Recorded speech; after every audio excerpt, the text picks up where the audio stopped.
A desolate, fiery sky looms overhead, choked with dark, ominous clouds. Sparks and debris rain down as black feathers drift through the air, remnants of a catastrophic event. A chilling close-up reveals the bloodied, unblinking eye of a raven-like creature, its gaze fixed and lifeless amidst the fiery, apocalyptic backdrop. The scene is drenched in a crimson glow. Inside a ruined building, main protagonist slumps over a table, surrounded by the skeletal remains of others. The window frames a world engulfed in flames and destruction, amplifying the horror. Main protagonist's foot stands amidst shattered glass and a pool of dark blood, reflecting shadowy, bird-like figures in the broken shards. The remnants of chaos crunch underfoot. Main protagonist stands alone in the heart of a devastated city, surrounded by rubble and gore. He questions if this destruction was his doing, lamenting that he never wished for such a horrifying outcome. Sweat drips from main protagonist's face as his golden eyes widen in terror and confusion, utterly lost amidst the ruins. He desperately wonders why everything ended up this way. Gleaming metallic choker encircles main protagonist's neck, emitting faint sparks and light, hinting at a restrained power or an imposed control. Main protagonist jolts awake in bed, his eyes wide with shock and fear, a chaotic, bloody vision of a monstrous entity still lingering above him from a terrifying nightmare. Gasping for air, main protagonist sits up in bed, hunched over as he struggles to compose himself after the horrifying ordeal, the nightmare's grip still palpable. Main protagonist looks down, his hand instinctively reaching for his neck as he questions if he has fallen victim to the same, recurring nightmare once more.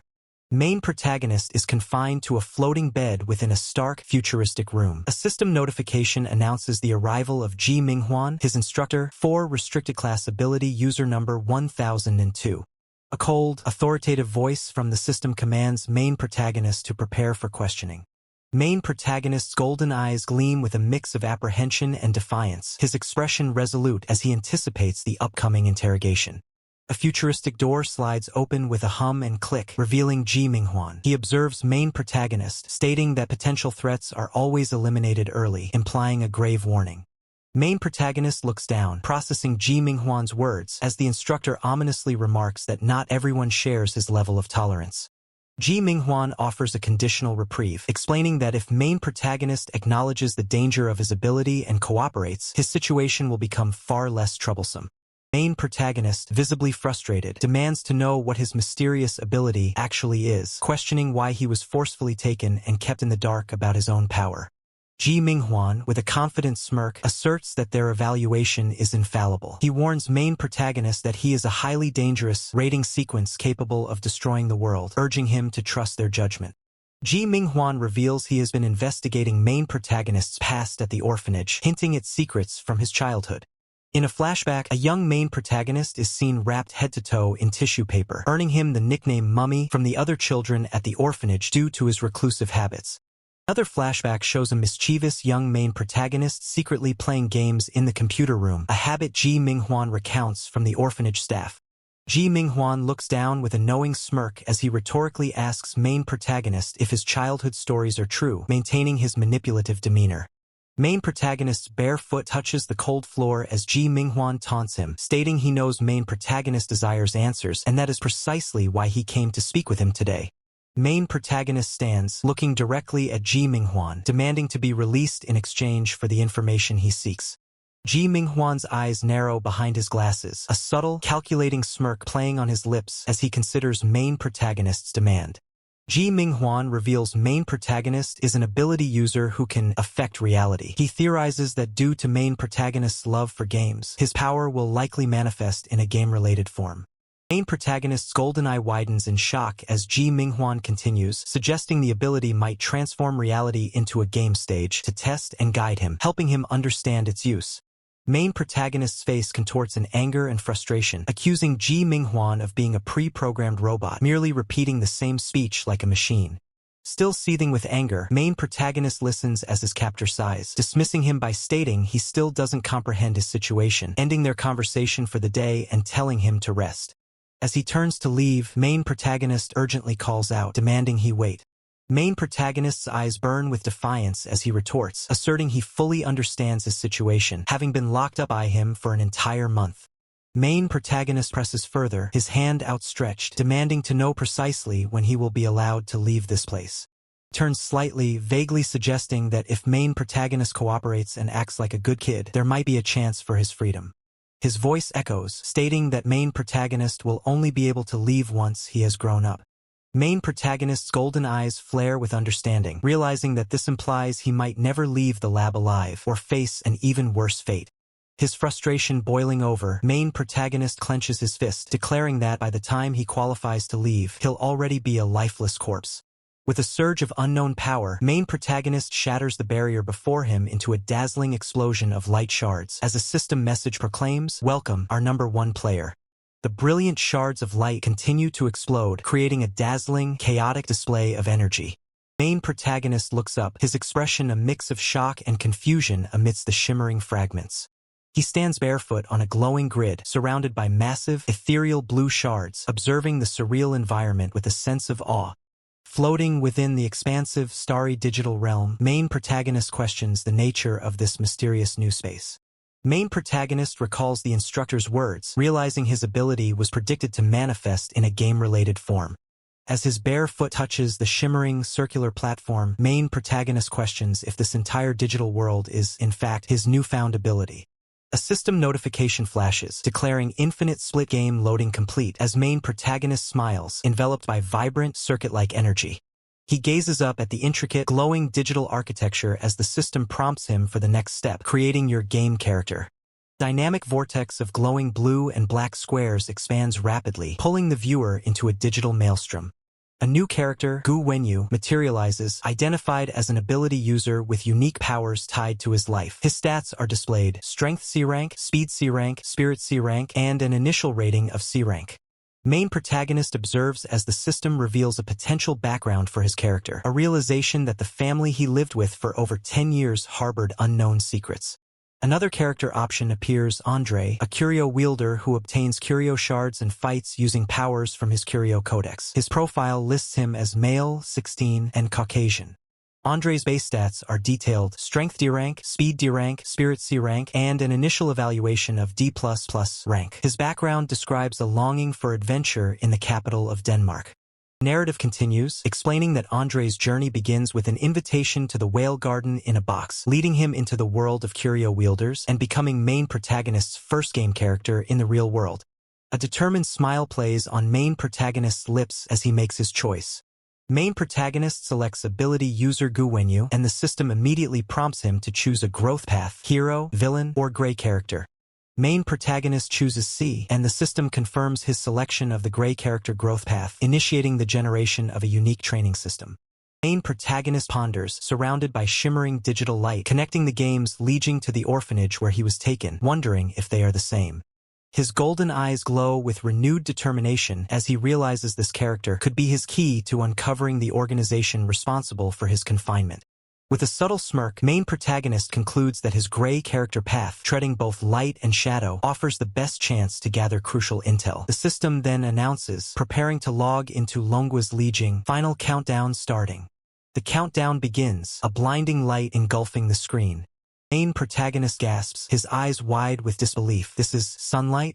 Laughter echoes through the classroom as students celebrate the start of summer break. "Oh yeah, summer break at last. I already know where I'm going to hang out," one exclaims, while another shouts, "Me too. I can't wait anymore." A chorus of "ha ha ha, long live summer" fills the air. Main protagonist looks around, a hint of confusion on his face. This place? A blur of motion as a hand slams down, the sound of impact echoing. Main protagonist stands in a doorway, his golden eyes scanning the surroundings. This place? The view expands to show the exterior of a building and trees. A voice declares, "It's the outside world." Breathtaking panorama of a city bathed in the warm glow of sunset. A voice exclaims in awe, "I actually made it out." This panel contains recruitment and sponsorship information. This panel contains a disclaimer about website content and a call to action to read on. City stretches out below, bathed in the radiant light of the setting sun. A thought forms, "I actually..." Main protagonist stands in the doorway, his expression a mix of wonder and relief. "Really made it out?" Main protagonist's expression shifts, a flicker of confusion and perhaps dawning realization crossing his face. Man with dark hair, identified as Gau Kaa's best bro, Li Qingping, puts an arm around main protagonist. "Gau Kaa, wanna come over to my place later?" A system notification appears. Loading background memories for game character number 1, Gau Wenyu. A massive amount of memory data is about to pour in. Please be mentally prepared. 2 figures are seen in a classroom setting, one looking distressed. A surge of blue energy crackles around them. Ugh! A close-up on main protagonist's eye as digital patterns and a red core swirl around it. A system message reads, "Character memories loading." Li Qingping looks at main protagonist with concern. "Gau Wenyu, are you okay?" Main protagonist takes a shaky breath, his hand reaching up. The system confirms, character memories fully loaded. Main protagonist looks up, a faint smile on his face and his eyes gleaming. "I'm fine, just slept too long. My head kinda hurts." Main protagonist turns away, his voice resolute. "I've got something to do today, I'll come over another time." Li Qingping watches main protagonist leave, a look of surprise on his face. "Eh?" From a distance, a voice calls out, "Hey, where are you going?" Main protagonist walks up a flight of stairs, passing by 2 smiling girls. Backpack is unceremoniously dropped on the ground. Main protagonist runs across a rooftop, his bag trailing behind. He breathes in the air, confirming his escape. "I really got out. The air, the temperature, everything here is the real deal. This isn't a dream." Main protagonist looks out at the cityscape, a profound realization dawning. And on top of that, this place. A cosmic scene unfolds with glowing energy tendrils and butterflies. A voice explains the butterfly effect and the immense power to rewrite the world. The butterfly effect, even a tiny change can trigger a huge chain reaction across the world. A power that can rewrite the world directly like this is way too overpowered. Main protagonist lets out a breath, a faint, almost disbelieving smile playing on his lips. Ha! His expression darkens with a chilling realization. No wonder, if they ever find out about this, my real body probably won't be allowed to take a single step out of that lab again. Going by the memories loaded in this body's ability seems to be. Main protagonist plummets, eyes closed, seemingly unconscious or deep in thought. Tendrils of dark energy, tinged with purple, snake from main protagonist's outstretched hand. Main protagonist's eyes snap open, glowing an intense, fiery red, radiating immense power. A violent vortex of black energy, laced with crackling purple lightning, erupts around main protagonist, consuming him. The text "Black Restraints" appears, emblazoned on a black banner, as dark tendrils laced with purple energy writhe. Main protagonist moves with incredible speed, dark tendrils swirling around him like a deadly aura. Main protagonist, now with a determined gaze, manipulates the dark, purple energy with focused intent. A surge of dark, purple energy erupts from main protagonist's hands, radiating outwards with explosive force. Main protagonist leaps through the city, dark tendrils trailing behind him like a cape. Crack! Dark energy tendrils seem to solidify, taking on a more menacing form. Main protagonist navigates the urban landscape, dark energy swirling around him. A massive blast of purple energy descends from the sky, striking the city below. A man and woman look up in confusion and awe as the energy blast streaks across the sky. Man, just now, did something fly over our heads? Woman, I think I saw it too. A UFO? And no way, you're seeing things. Main protagonist laughs maniacally as he falls, dark energy erupting around him. This ability is actually pretty great. Main protagonist's eyes glow red again, a slight sweat drop on his brow as he speaks. Even though the ability is called Pitch Black Restraints, it's basically like a mashup of Spider X-Man and X-Venom, isn't it? A sign reads, "Legion Welfare Home." Main protagonist stands before the welfare home, dark energy swirling around him. Main protagonist sits in an attic, gazing out at the city lights. Back at the welfare home, I used to stare out at this city from the attic over and over, imagining what the outside world was like, but I never took even a single step out of that place. Main protagonist gazes forward, his red eyes holding a hint of melancholy. Dark, sharp tendrils of energy pierce the sky amidst a dramatic sunset. A sign reads, "Legion Gaiamai Residential Complex." Main protagonist stands with a backpack, looking at the complex. Here we are. This is this body's home. Home, that word feels really foreign to me. I've basically never had any experience living with a family. A family portrait, a man, a woman, a younger boy, and a girl, all with somber expressions. A framed photo shows a woman with blood splattered around it. A bullet casing rests nearby. According to the background memories, the family setup is actually pretty simple. Parents, an older brother, a younger sister, and me, Gau Wenyu. A newspaper clipping details a complaint filed by Gu Juan, followed by an image of a desolate room. But 5 years ago, something happened. My mother, Su Ying, was accidentally killed by Rainbow Wings, an elite esper organization under the United Nations. My father, Gu Juan, filed complaint after complaint and got nowhere, then slowly fell into despair. By now, he hasn't been back to this home for 2 years. A newspaper clipping details a complaint filed by Gu Juan, followed by an image of a desolate room. But 5 years ago, something happened. My mother, Su Ying, was accidentally killed by Rainbow Wings, an elite esper organization under the United Nations. My father, Gu Juan, filed complaint after complaint and got nowhere, then slowly fell into despair. By now, he hasn't been back to this home for 2 years. Still, maybe that's for the best. Since my father isn't around, the only ones I need to deal with are my brother Gau Kaa and my sister Su Zamai. Wait, what's this? A faint glow emanates from the door handle, revealing a strange, gear-like symbol. Main protagonist stands before a floating panel displaying system options. So this is what they call the system settings panel. HM quests? A faint scratch appears on the door. Little bro, I've been waiting for you forever. Blue Arc, with a menacing aura, presents several main quests. Main Quest 4. Investigate what your brother Gau Kaa is really hiding. Gau Kaa, hurry up and get in here. This panel is an advertisement. This panel is a website banner. This panel is a website disclaimer. Main protagonist enters the room and sees Gau Kaa. Main protagonist, Gau Kaa, you're back pretty early today. Gau Kaa smiles, a hint of something sinister in his eyes. Gau Kaa, I've already made dinner, eat it while it's hot. Main protagonist stares, shocked, as Gau Kaa holds a bloodied cleaver. Main protagonist, looking at you like this, did you really just make dinner? Main protagonist looks at the prepared meal with surprise. Gau Kaa asks about his sister. Main protagonist, main protagonist, at least that's what INGU when use memories. As for what little sister Su Zamai is actually hiding, I have no idea. Main protagonist, I'm a bit tired today, I'll go rest in my room first. Take your time eating. Main protagonist, okay. Main protagonist opens a system panel. Character skill tree system loaded. Below is the current development progress of each skill branch. Skill points currently held. 1 can be used to develop the skill tree. Main protagonist. For me right now, obviously the skill that's best for peeping, tailing, and investigating in secret is the one that suits me most. A news report plays on a screen. Not long ago, an ability user codenamed Blue Arc stopped an ability-related crime in the Hanwei building in downtown Lijiang. The criminal was the police-wanted Giant Proof, who has now been handed over to the Ability Users Association. Main protagonist's eyes flash with determination. No time to waste. 1 skill point consumed. You have successfully learned skill branch hidden, skill restraint sense. The next skill under branch hidden is now available to learn. System announces quest rewards. 1 split point, 1 skill point, and 1 stat point have been obtained. A description of the points appears. Split points can create new characters, skill points develop the skill tree, and stat points increase character stats.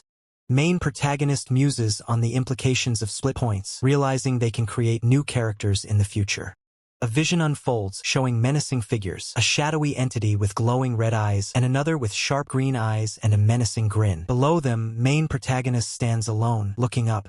Main protagonist hears a voice on a walkie-talkie, addressing Blue Arc about a new mission involving an ability criminal in Lijiang Square, codenamed Green Wing. The voice from the walkie-talkie continues, stating the disturbance is coming from Gau Kaa's room. Main protagonist sits at a desk in a room, staring out the window, seemingly frustrated. Main protagonist, showing a bloody wound on his arm, exclaims that he just fought an ability criminal and needs a break. The voice explains that Green Wing has taken hostages and is demanding main protagonist's presence, threatening to kill 1 hostage every 10 minutes he's late. Woman with glasses, identified as Crimson Rose family member, reacts with anger, muttering that bastard. Main protagonist, hand to his temple, laments that he can't catch a break tonight. Energetic blue light emanates from main protagonist, indicating the activation of some power or transformation. Main protagonist is engulfed in a powerful blue aura, his body seemingly augmented by glowing energy. Young man, identified as the Blue Arc from the news, smiles and addresses main protagonist, referring to him as his big brother Gau Kaa. A voice urges main protagonist to hurry as the hostages are prepared for execution. Another message warns that a hostage's death on live broadcast would severely damage their association's reputation. Main protagonist, visible in the reflection of the computer monitor, simply says, "Got it?" The armored figure stands alert in the room. A voice instructs main protagonist to stall the enemy and not let him hurt the hostages, promising to arrive soon. The armored figure moves with incredible speed, surrounded by a powerful blue energy. Blue Arc, still looking confident despite being wounded, is acknowledged by main protagonist as the Living City superstar. A quest update appears. Main Quest 1 complete. Investigate what Brother Guccier is hiding. Main Quest 1 updated. Form a cooperative relationship with the ability user Blue Arc and expand connections within the ability users association. Main protagonist looks up at the moonlit sky, sighing about the quest trying to drag him into more trouble. The location is identified as downtown Legion Square, 10:20 p.m. Police officers are on standby, questioning if Blue Arc has shown up yet. An officer reports that Green Wing is agitated and the hostages are in a terrible situation. Another questions if their Blue Arc can make it in time. A young girl, Lola, cries while being held by someone. Hostages are seen in distress, guarded by armed men. One of the hostages whimpers. A monstrous figure, Green Wing, taunts Blue Arc, asking how long he plans to hide and stating that the first hostage will be executed in 10 seconds. Green Wing's monstrous form is shown in detail, ready for action. Green Wing, with a terrifying grin, begins counting down. Green Wing continues the countdown as he flies between buildings. As Green Wing reaches 2, the armored figure leaps into action, surrounded by a powerful blue aura, ready to intercept. Oh, look who we have here. Isn't this our dear Blue Arc? Legion City's prince, always in the spotlight, always adored by everyone. What a painfully cliché line. What exactly are you trying to do? If you surrender and come quietly with me right now, I'll let them go. How about it? Instead of obediently going with you, why shouldn't I just save them first and then take you down? Because they've all got time bombs strapped to them. Forget whether you can act faster than my people and save the hostages before the shots are fired. Even if you manage that, my partner with the detonator is hiding in the crowd. The moment he sees you make a move, he'll blow the bombs immediately and send you and the hostages to hell together.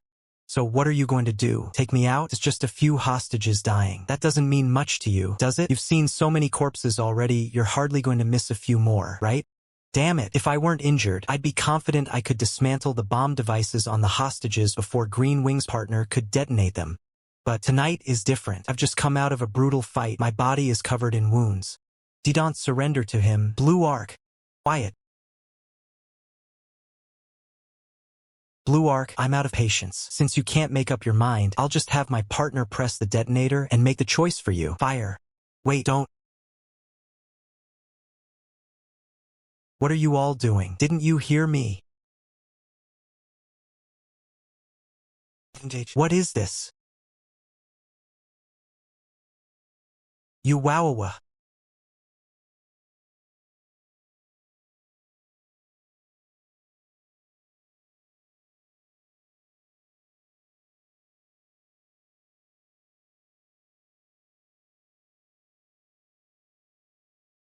I thought I made it clear. If any of you act rashly, I'll have my men detonate the bombs on the hostages immediately. No, he's not with us.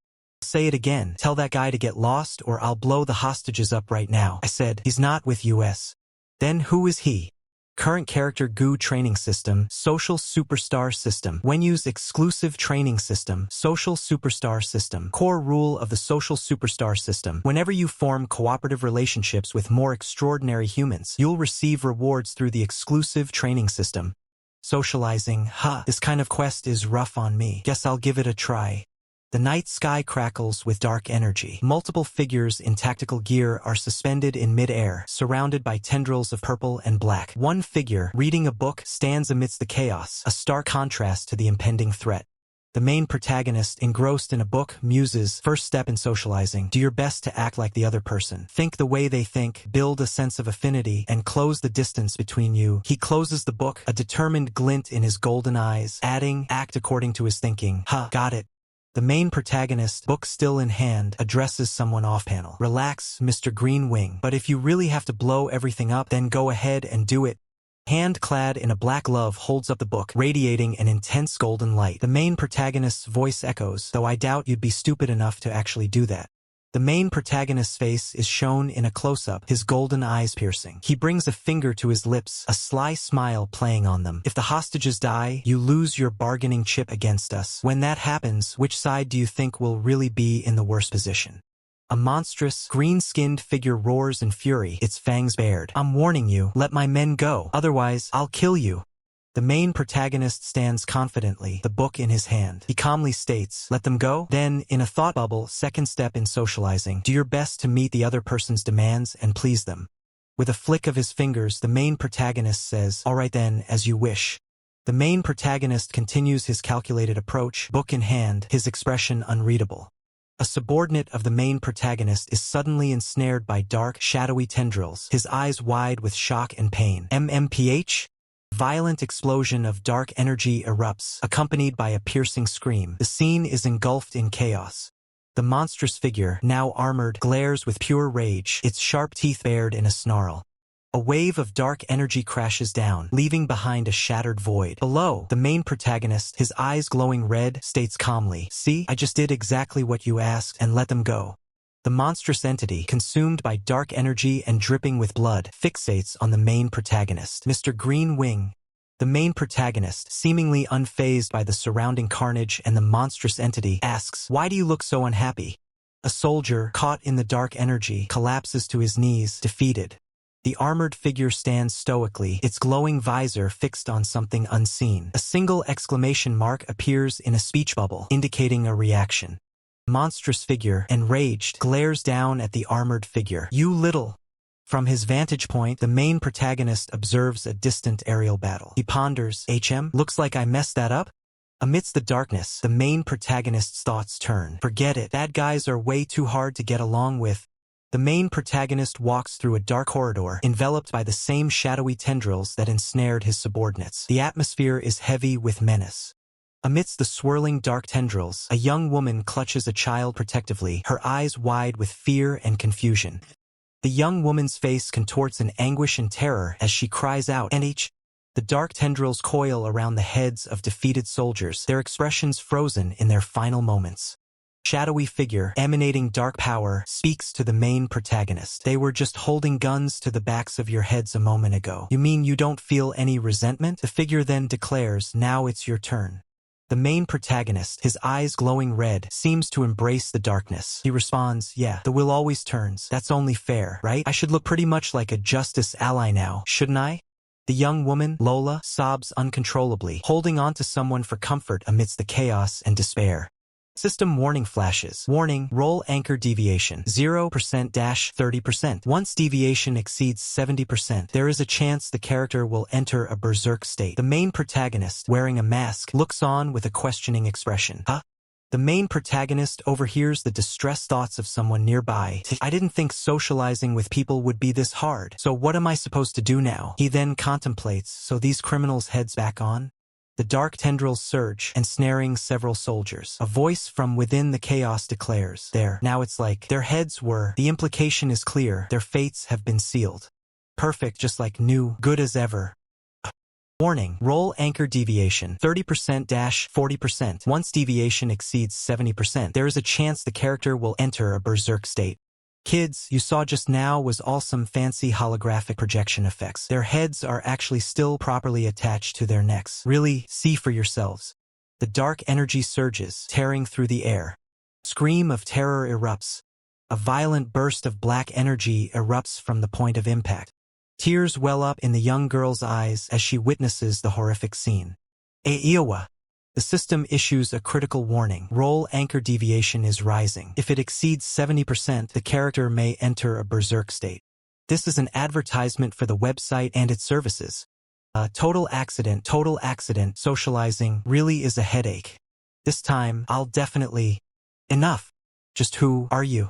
I'm just a gray character. I don't want to be a villain, but I'm not exactly a hero either. If someone's speaking, I don't want anyone putting a label on me. In any case, trust me, Blue Arc. We're gonna be great friends in the future. Killed those criminals. Would you be happy if the ones who died were the hostages instead?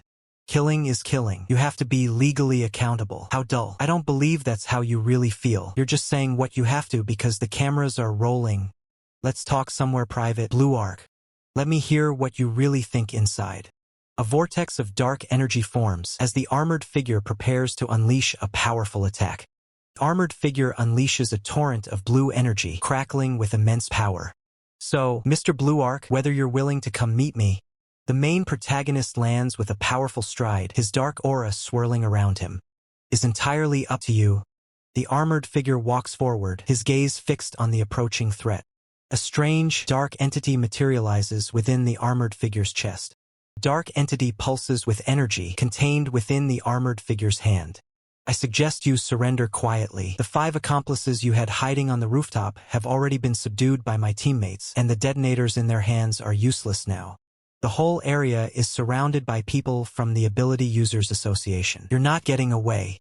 But the hostages are still with me. Hostages? The intricate blue and white patterns on the armored figure's chest glow faintly. The winged creature lets out an enraged roar, its fangs bared. Damn it! 1 minute later, a surge of raw, blue energy crackles through the air, illuminating the night. The armored figure leaps from the rooftop, energy radiating outwards. Blue Arc hangs suspended, ensnared by dark, wispy tendrils of purple energy. Who on earth are you? The armored figure stands stoic, its white armor gleaming under the night sky. This old newspaper says there was a tragic accident. There, your mother was accidentally killed by the Ability Users Association. The poor father filed a complaint to the government and still couldn't even learn who killed his wife. All because that ability user was from Rainbow Wing, and their identities are kept absolutely secret. Mr. Gau Kaa, you were only 13 when it happened, weren't you? Right in front of your eyes, your mother went boom and turned into a pile of meat. The armored figure stands in the distance while Blue Arc watches from below. What a shame. A childhood without a mother's love is incomplete. I sympathize with you more than anyone. So from that day on, you've held a grudge against these ability users who parade around in the name of justice yet abuse their power.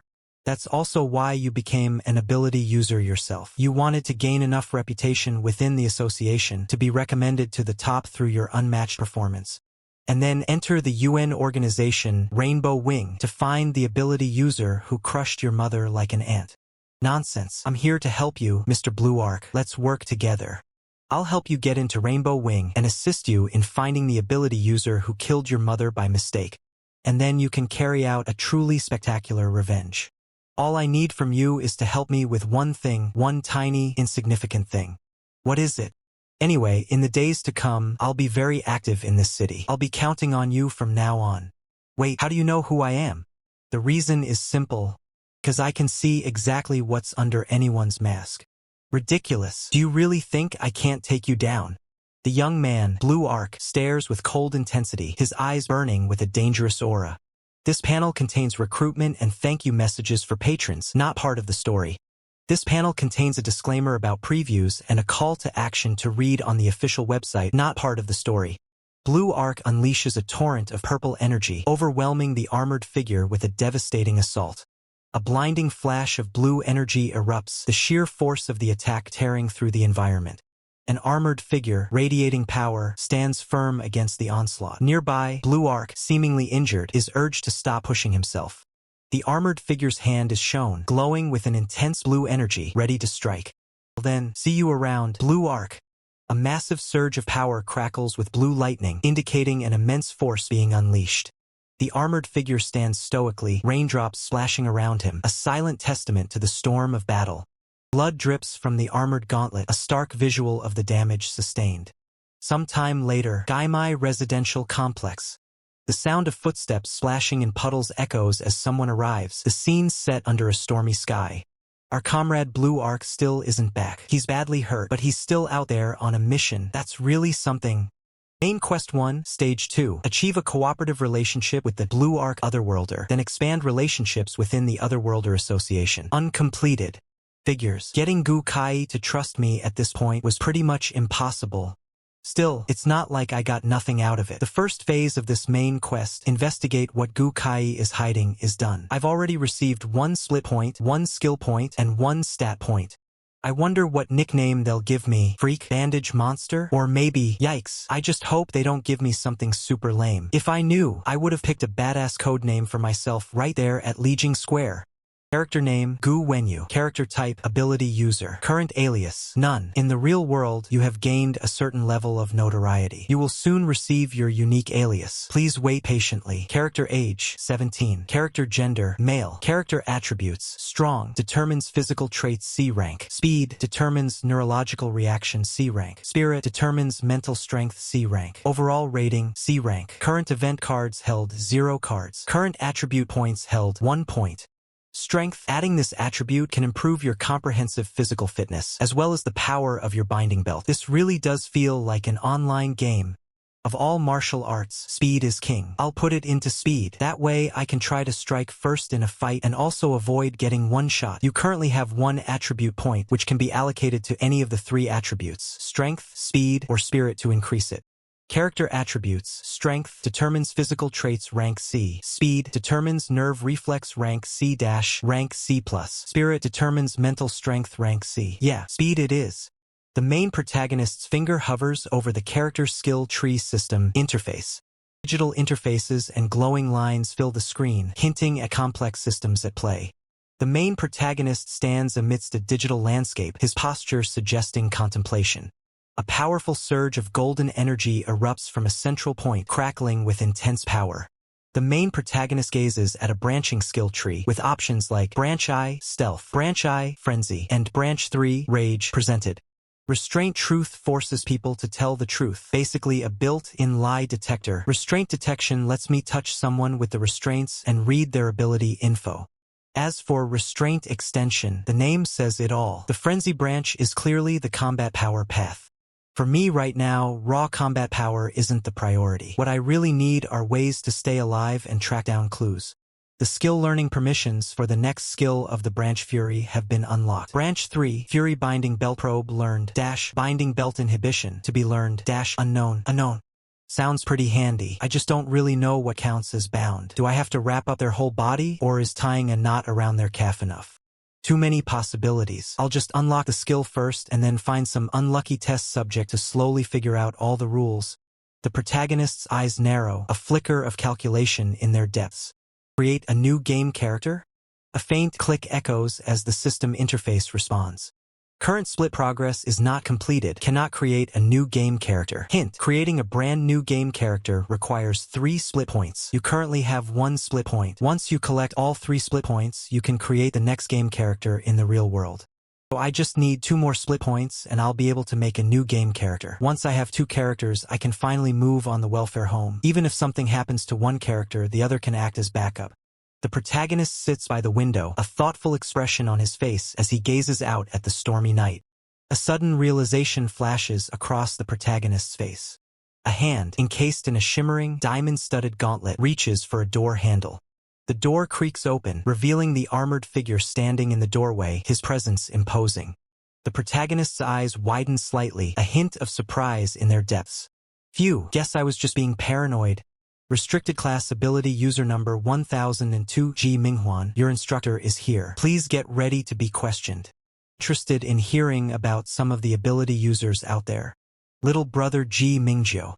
HM? Protagonist is shown sleeping peacefully, a slight smile on his face. HM? Instructor? Good evening. Oh, you're in good spirits, I see. That reminds me. How did you know it's nighttime right now? How would I know? You're the one who keeps coming to bother me when I'm trying to sleep at night. The protagonist's red eyes gleam with a hint of annoyance. Ah, my bad. I just wanted to ask you. Person. This isn't you, is it? The protagonist stares intently, his golden eyes sharp with suspicion. The title card sets the stage, introducing the main characters with a dramatic flair. This is My avatars are becoming the final boss. The main protagonist stares at a reflection, a question forming in his mind. This guy is me? He questions if he truly looks like the ugly-looking dude in the reflection and asks his instructor what this ability user is called. An instructor, with a stern gaze and a professional demeanor, explains that after external discussions, they've decided to temporarily call this individual an ability user. The instructor reveals the name Black Pupa. He then adds that the moment he saw the main protagonist's photo, Black Pupa was the first person who came to mind. The main protagonist, unfazed by the ugly comment, tells his instructor to be direct and that he can handle personal attacks.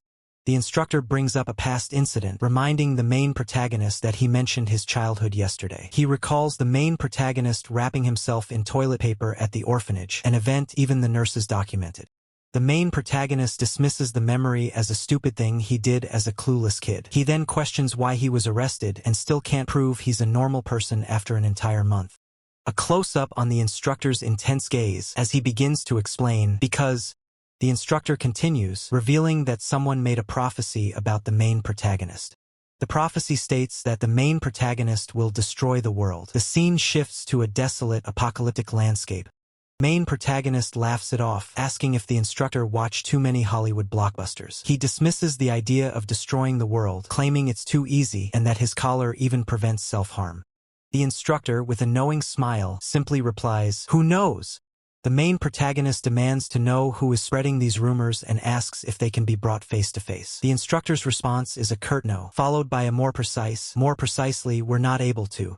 The main protagonist, bewildered, asks if this person is chilling in outer space. The instructor clarifies that they have never seen him and don't even know who he is. The instructor explains that he has foretold many world-altering events, all of which have come true exactly as predicted. Despite he helping them avoid major disasters, they've never had direct contact, or rather, he's never given them the chance. The main protagonist expresses disbelief, stating he's never seen the instructor this serious and that he must be lying. He exclaims, "So I really will destroy the world? You've got to be kidding me." The instructor informs the main protagonist that in 5 minutes, Kong Yuling will be coming to see him. The main protagonist reacts with surprise. The main protagonist kneels, asking, "Really?" The instructor states he'll step out for a bit, allowing the main protagonist and Kong Yuling to talk privately without worry of being overheard. The main protagonist looks up, a wistful expression on his face as he remarks, "It's been so long since I last saw her." A digital interface begins to form in the air, shimmering with blue light. The digital interface solidifies, revealing a silhouette of a young woman with long dark hair. Silhouette takes form, revealing a girl with flowing dark hair and a white dress. The main protagonist watches, stunned. A close-up on the main protagonist's eyes, wide with shock and recognition. The narration begins, "The first time I met her was 3 years ago." A flashback shows a young girl with white hair and red eyes, holding a book, standing beside an adult. The narrator recalls hearing from a nurse about a new, pale, mixed-race girl at the orphanage who was scary, deaf, and mute. Because of her condition, the other kids were taught sign language. However, some couldn't sit still and blamed her, leading to her being disliked from the start. She always wore a crumpled white linen dress, carrying a sketchbook with a pencil tucked inside. Everyone thought she was a total weirdo. The main protagonist reflects that he later found out she used the notebook to write, so others wouldn't have to learn sign language for her sake. He acknowledges her considerate nature, hating to trouble others. Then he asserts, "But me, I'm different. I was wild and unafraid of causing trouble. I enjoyed dragging her around, running and jumping with her, just because I felt she and I were the same weirdos in everyone else's eyes. Until one day, the last time I saw my parents, they locked me in a wardrobe. They told me to wait there quietly, not make a sound, and that they'd be back soon.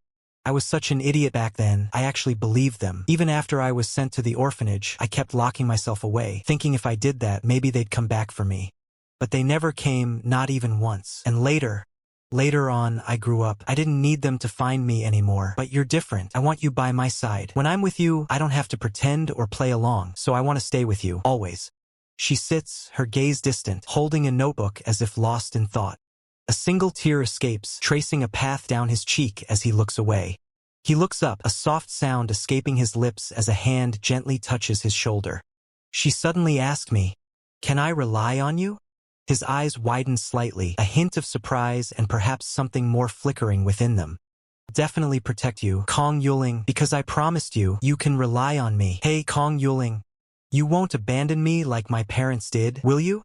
Their hands meet, a silent promise exchanged between them.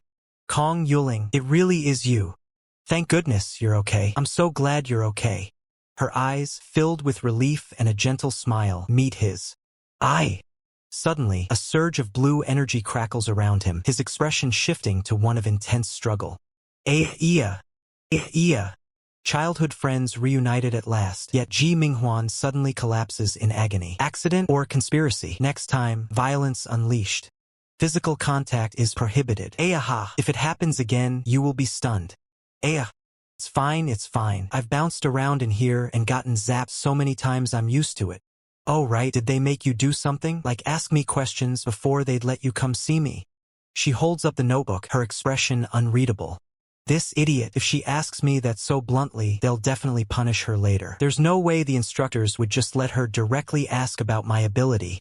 Even if you ask me that, I don't know either. If something doesn't exist, then it doesn't exist. This is the first time I've lied to you. Sorry. If I say my ability out loud, neither of us will ever walk out of here. A blank notebook, its pages pristine and untouched, waits to be filled. Her eyes, filled with a profound sadness, gaze downwards, a silent plea in their depths. She clutches a blank page, her wide, innocent eyes reflecting a world of unspoken questions. A confident smirk plays on his lips, his golden eyes gleaming with an unreadable intensity. The man in the dark coat issues a cold command. Visiting time is over. Take her away. The man with glasses, a hint of amusement in his eyes, asks, if you behave well, you'll get to see her again in the future. Well, now that you've seen her, do you believe us when we say we haven't heard her? His voice drips with sarcasm as he retorts, wow, how kind of you, locking an 11-year-old girl in here. He scoffs, his words laced with disbelief. You're actually proud of yourselves just for not hurting her? Your moral baseline sure is flexible.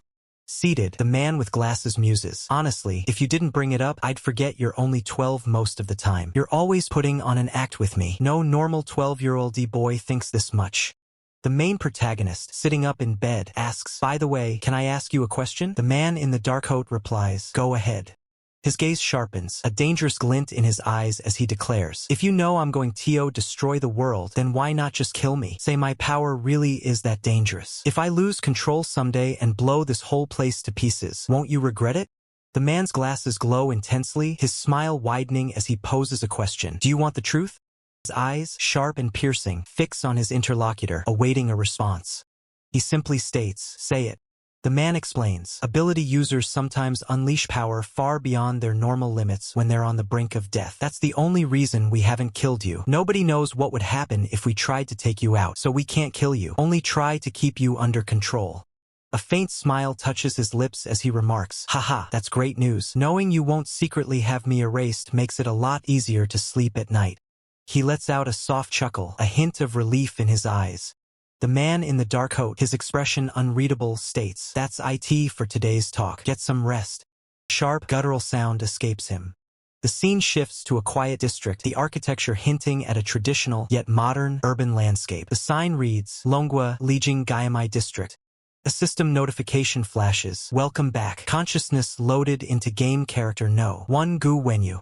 Another system message appears. Due to increased notoriety, this game character's codename has been updated. The system declares, your current codename is Black Pupa. He murmurs, Black Pupa.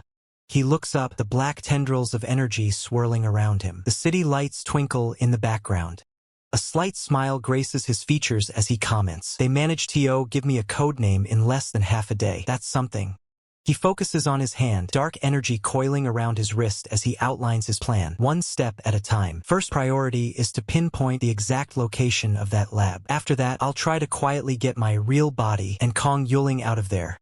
Gazing out at the sprawling cityscape under a warm sunset, he contemplates his next move, and if nothing else works, then...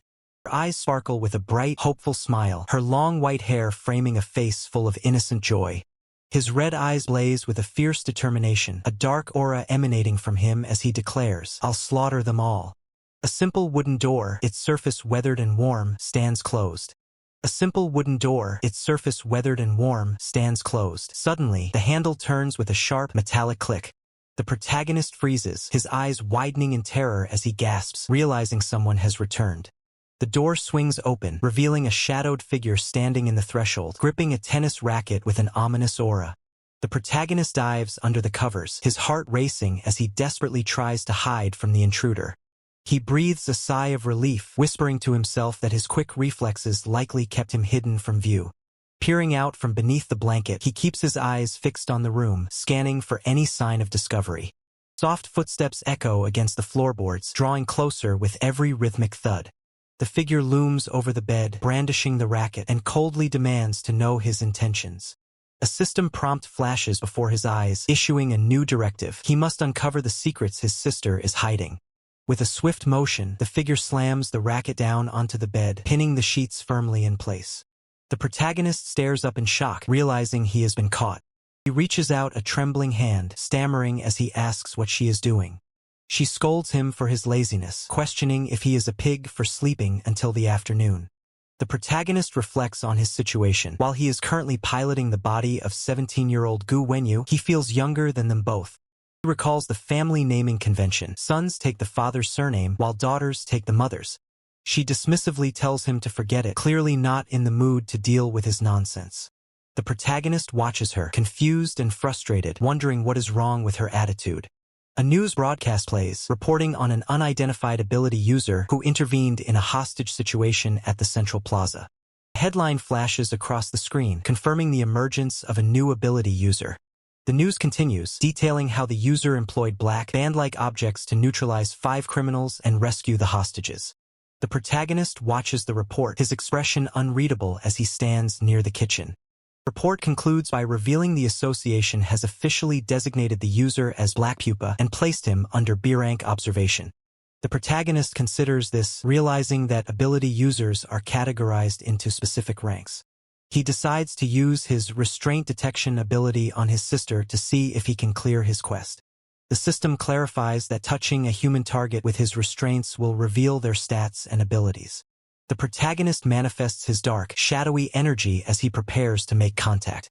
The shadow energy snakes toward his sister, who remains oblivious while looking at her phone. Tendrils of energy make contact, beginning the process of scanning her hidden power. The tendrils of energy make contact, beginning the process of scanning her hidden power, leaving her eyes wide with shock. Main protagonist stares ahead, his pupils dilated as if witnessing an unseen, terrifying phenomenon. Lola sits on the sofa, clutching her plushie tightly, while main protagonist watches her with a lingering sense of unease. Main protagonist holds out a can of soda, offering it to break the tension with a casual, "Cola, want some?"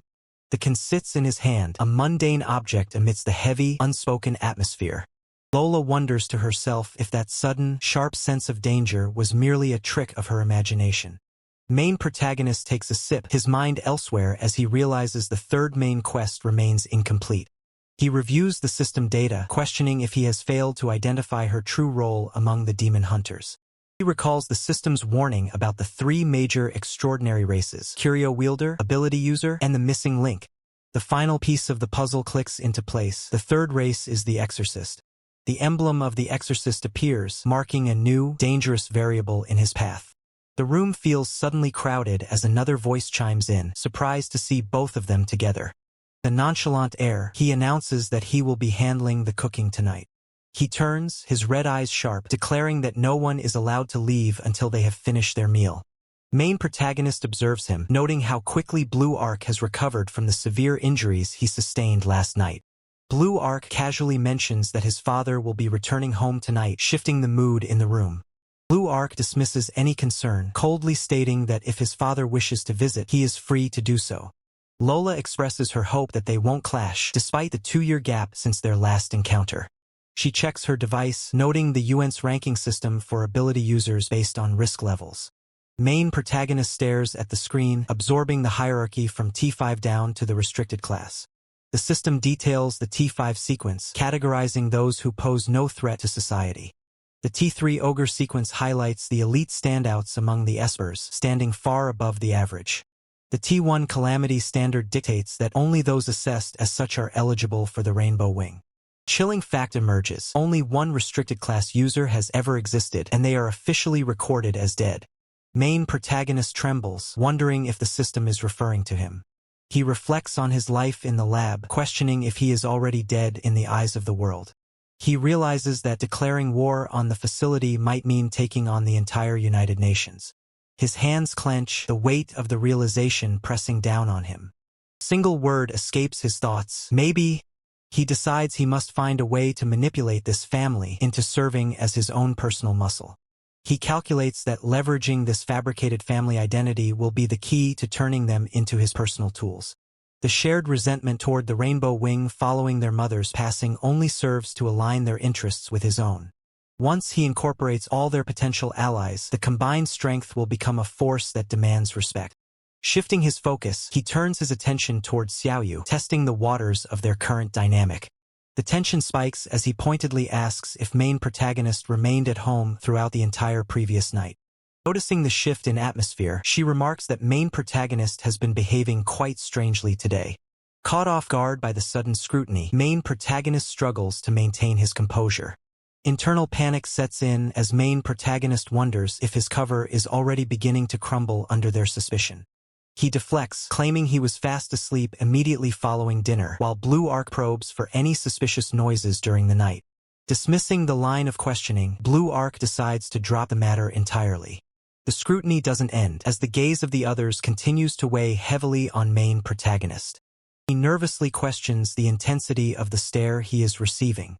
She points out his unusual talkativeness, noting that he typically isolates himself in his room.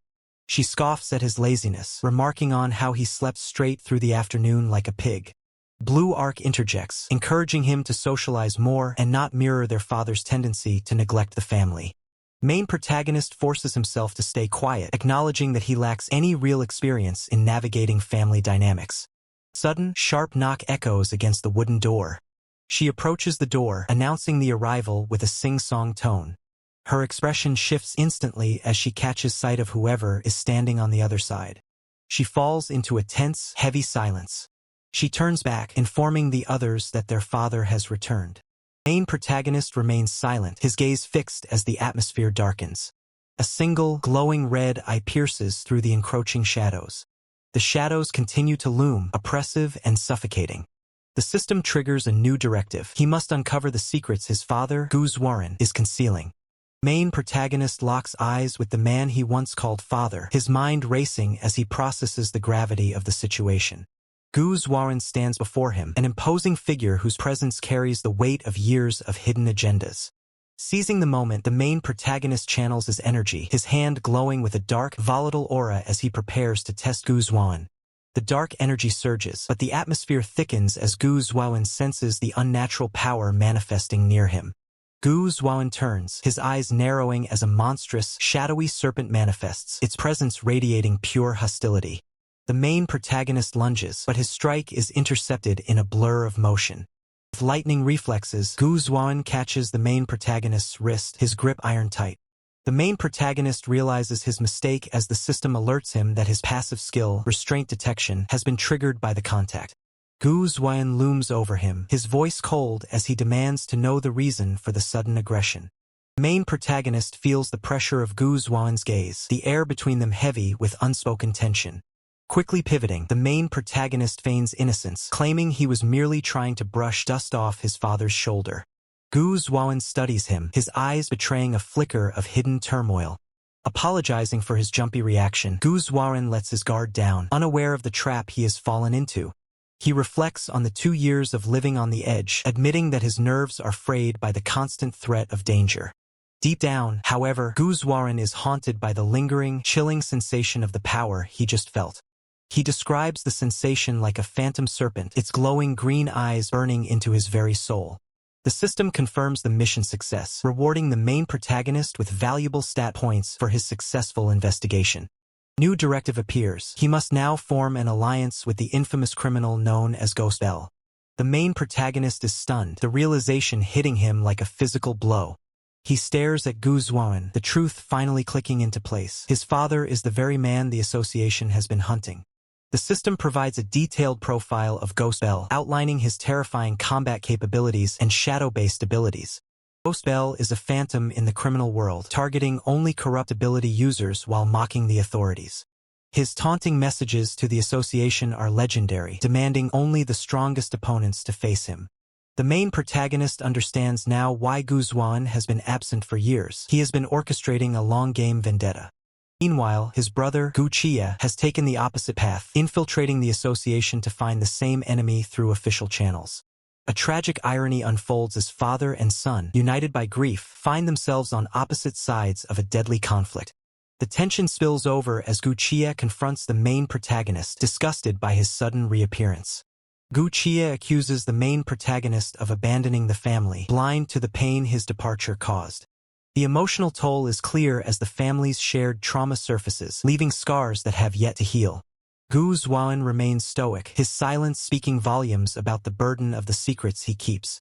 The older man looms over the protagonist, his words dripping with venom as he insists that the living are meaningless compared to the dead, telling him he should spend his days clutching a coffin.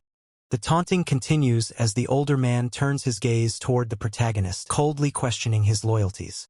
He leans in, his voice low and mocking, asking if the protagonist has already forgotten his own mother. The protagonist flinches, his eyes widening in a sudden, sharp shock as if struck by the cruelty of the accusation. Unable to contain his boiling rage, the protagonist snaps, his voice trembling as he demands the older man to shut up. The protagonist lunges forward, grabbing the older man by the collar in a desperate, explosive display of hostility. His companion stands firm, his expression hardening as he warns the older man that he has no idea what he has actually done. The older man scoffs, dismissively retorting that the boy has no idea either. Protagonist reaches his breaking point, his aura flaring as he screams for them to stop. The protagonist stands in silence, his eyes flickering with an intense, unstable energy that hints at a power far beyond his control. The older man observes the outburst with a cold, calculating look, his eyes narrowing as he measures the boy's reaction. A close-up reveals the older man's stoic expression, his silence speaking volumes about the burden of the secrets he keeps. His companion watches on, his gaze sharp and unwavering as he processes the tension in the room. A haunting image of the two figures emerges, representing the mysterious connection that binds them to their dark destiny. Confrontation escalates, with the protagonist and his companion physically intervening to force the older man to stop his tirade. The older man finally speaks of the tragedy that haunts them, revealing that his little sister had run away from home. His companion listens in silence, his expression unreadable as he absorbs the weight of the older man's confession. The city skyline looms under the night sky, a silent witness to the growing conspiracies unfolding in the shadows. His companion stands in a dimly lit alleyway, sighing as he laments the dramatic nature of the situation he finds himself in. He pulls out his phone, deciding that this is the perfect moment to move forward with the next phase of his plan. The building stands dark against the night, concealing the secrets that are about to be unearthed. A notification pings on the screen, a message from an anonymous user questioning if he truly feels any suspicion toward his own father. The atmosphere grows heavy, the silence of the screen reflecting the growing doubt in his mind. He types a sharp, direct response into the device, demanding to know the identity of the person on the other end. The reply comes back instantly, with the user identifying themselves as Black Pupa and suggesting that the name should ring a bell. His companion stares at the screen, the name Black Pupa echoing in his mind as he realizes the gravity of the situation. He calmly challenges the user, asking if they aren't worried about being traced, only to be told that he would only find his own home address. Main protagonist ponders his father's strange behavior, wondering what secrets are being kept from him, while receiving a cryptic message about potential future cooperation. Blue Arc stares intensely, demanding one final answer before the conversation continues. Main protagonist is left speechless, nearly spitting out his drink in shock after Blue Arc asks if he is his father. Visibly flustered and confused, main protagonist stares at his phone, questioning if Blue Arc has lost his mind. Blue Arc remains stoic, cutting through the confusion to demand exactly what main protagonist needs from him. Main protagonist narrows his eyes, his gaze sharpening as he processes the situation. A message appears on screen. Blue Arc warns that he could have easily made main protagonist an enemy, noting he spared his family members as a show of restraint. Main protagonist acknowledges the threat, deciding that mutual benefit outweighs his lack of trust for now. The system confirms the quest phase is complete, granting main protagonist rewards and urging him to deepen the collaboration with Blue Arc. Lola looks at main protagonist with curiosity, asking what exactly he managed to accomplish. Startled, main protagonist quickly brushes off the question, telling Lola they should head home since their family is looking for her. Lola eyes him suspiciously, clearly sensing he is hiding something behind his nervous reaction. Lola remarks that main protagonist has changed, noting his uncharacteristic concern for others before refusing to go home. Lola explains she has plans to meet a friend who will be arriving shortly to pick her up. Main protagonist teases Lola, asking if this friend is a girlfriend, only for her to snap back that she is strictly normal. Undeterred, main protagonist presses for an answer, demanding to know who this mystery person is. A woman appears, and Lola introduces her as her teacher, catching main protagonist off guard. The woman laughs, playfully asking if she frightened main protagonist with her sudden arrival. Lola introduces Kuchiyun as her teacher, instructing main protagonist to treat her as a guest rather than an outsider. Main protagonist is stunned, questioning how a teacher could be involved in the world of exorcists.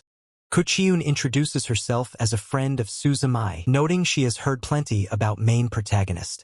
As they shake hands, main protagonist's passive skill, Restraint Probe, triggers, revealing Kuchiyun's hidden information. Main protagonist analyzes the data. Kuchiyun is a rank B exorcist with a powerful SS rank heavenly drive. Main protagonist observes that Kuchiyun is formidable, though perhaps not as dangerous as the natural disasters within his own family.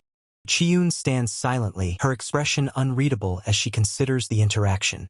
Main protagonist excuses himself, leaving Lola in Kuchiyun's care while he heads home for his own plans. Main protagonist reflects on his progress, noting that while he handled the first 2 quests, he failed to uncover Lola's true identity. He wonders if his failure stems from a lack of specific knowledge regarding her status as an exorcist, deciding he needs to tell her later.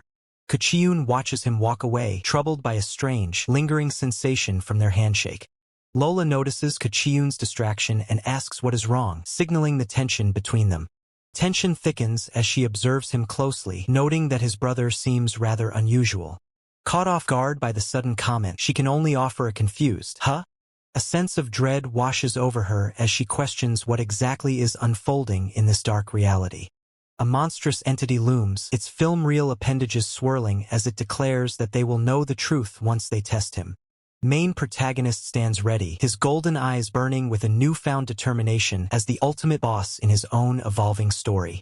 Horrors manifest, with the film demon and the Iron Train demon cackling as they prepare for chaos. Lola snaps back at the captain, demanding to know what is so special about him and if she has actually developed feelings for her brother. Unfazed, the woman questions the basis of her assumptions, noting that it is clear the sister has no idea her brother is an ability user. Her eyes narrow with a cold, dismissive gaze, deciding that it is none of her business anyway. Striking a match, the operative tells her to drop the subject and pack her things, offering her a place to stay for the summer. Lola scoffs at the chainsmoker, calling him out for dropping the act now that her brother is gone. They discuss their upcoming travel plans to Tokyo, with the operative confirming his business with the Exorcist Association. Main protagonist sits on his bed, his status screen revealing his current C-rank stats in strength, speed, and spirit. 3 points to spare, he decides to distribute them, successfully boosting his strength and speed rankings.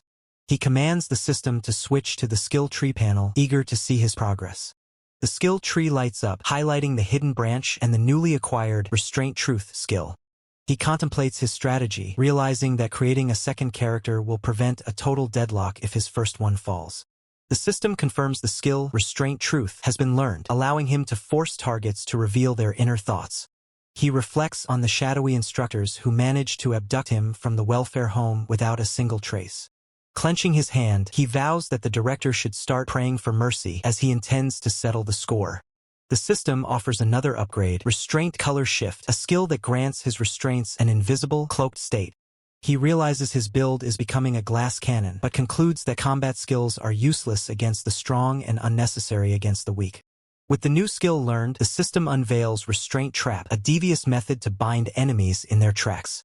He smiles at the devious potential of the skill, lamenting only that he has run out of points. Reviewing his social superstar system, he notes his progress in forming cooperative relationships, now at 1 out of 3. Man tells him that they are planning to introduce him to the other kids held at the facility. Confused, he asks other kids, wondering what this new development entails. The operative casually replies that he should get along quite well with the others being held there. Protagonist questions if the operative isn't worried about the prisoners teaming up for a breakout. The operative calmly dismisses the concern, noting they track every kid in the facility except for the protagonist. The protagonist lies back, feigning ignorance, and presses the operative for details on the 2 extraordinary races promised yesterday. The operative confirms that is precisely why he is there, revealing that his superiors suspect the protagonist might be a curio wielder or an exorcist, rather than an ability user. A notification flashes. The key intel system is now unlocked, promising that gathering information on extraordinary races will boost the stats and potential of future game characters. The system displays current progress, 40% for the ability user branch, 5% for exorcist, and 1% for curio wielder, noting that gains depend on the importance of the intel. The protagonist realizes that holding off on creating more characters was the right choice, as it allowed him to harvest this valuable information. He resolves to extract every drop of knowledge from the instructor before building his next character, hoping for a rare character file drop. The operative asks which of the two factions the protagonist wants to learn about first. The protagonist begins to answer, but is suddenly struck by an intense, splitting headache. The pain intensifies, racking his body as he struggles to maintain his composure. The protagonist describes the agony, comparing the sensation to having a nail hammered through his skull. The system alerts him that he has entered full split mode, granting him dual perspectives of his main body and all game characters. Protagonist notes with relief that the collar remains inactive, confirming it cannot detect his ability usage. The operative notices his discomfort and asks if something is wrong, prompting the protagonist to cover it up with an excuse about boredom and dizziness. The operative pauses, then agrees to continue the briefing. The operative begins a metaphorical tale about a whale containing a hidden world. The protagonist interrupts, demanding the operative drop the cryptic bedtime story act and speak plainly. The operative explains that anomaly emissaries hide within a massive whale called Chicaneo, which houses a vast world known as the whale's miniature garden. He continues, explaining that these emissaries awaken an anomaly codex that allows them to track nearby anomaly domains. These domains hold anomaly fragments, which the emissaries conquer to seal power within their codices for combat. The protagonist skeptically asks what these fragments, which they treat like trash, actually do. The operative clarifies that fragments are tiered: common, folklore, generational, and mythological, with the strongest being tied to ancient global myths. Protagonist confirms his understanding and asks for details on the generational tier. The operative lists examples like Santa Claus or the Titanic, explaining that these concepts become anomalies through history, granting users the power to reawaken the past. He concludes that a mythological fragment is akin to the power of an ancient god, capable of destroying a country with ease. The system notifies the protagonist that the worldview development for the anomaly emissary branch has jumped to 30%, increasing his odds of creating higher potential characters. The instructor explains that beyond the rarity of conquering a mythological anomaly, there is a fundamental, terrifying gap between the power to level a nation and the power to end the world itself. The protagonist questions his own existence, wondering if he is nothing more than a walking disaster. The instructor remains calm, insisting that they are only there to provide assistance. Lying on the bed, the protagonist presses for the truth, demanding to know the real identity of the group that keeps claiming to help him. With an enigmatic expression, the instructor dismisses the question, stating that the time for full disclosure hasn't arrived yet. The protagonist narrows his eyes, suspicious, and asks if they are affiliated with the Superhuman Association. The instructor clarifies that their purpose is far more dangerous and noble than the associations, distancing themselves from both the anomaly emissaries and the exorcists. Protagonist realizes his suspicions were correct. There is no way the instructor will reveal anything useful about their true nature. The instructor abruptly shifts the topic, deciding to end the discussion on anomaly emissaries and move on to the exorcists. A sudden system notification cuts through the tension. A Calamity-class Esper named Luyuan Liuli is requesting an immediate audience with the instructor. The protagonist is stunned, lamenting how this place is crawling with overpowered monsters, which effectively kills any chance of getting information about the exorcists today. The instructor apologizes for the interruption and offers to continue the lesson another time, leaving the protagonist with little choice but to agree. The protagonist sighs, acknowledging that the preparation work for his next move is finally complete. With a better grasp of the factions, the protagonist decides to gamble his split points to generate a high-potential character. System prompts a dice roll to determine the outcome, requiring a choice between 1 and 6. The protagonist eyes the interface, calling out a 6. The system confirms the selection of the number 6 as the dice begins its descent. The dice lands perfectly, and the system congratulates the protagonist, granting him an additional character profile option as a reward. The system interface expands, presenting the candidates that will step into the real world as his next playable avatar. Candidate option 1 appears: Nana Ozawa, a 17-year-old Japanese geisha with rank C+ attributes and a vengeful backstory involving the Yakuza.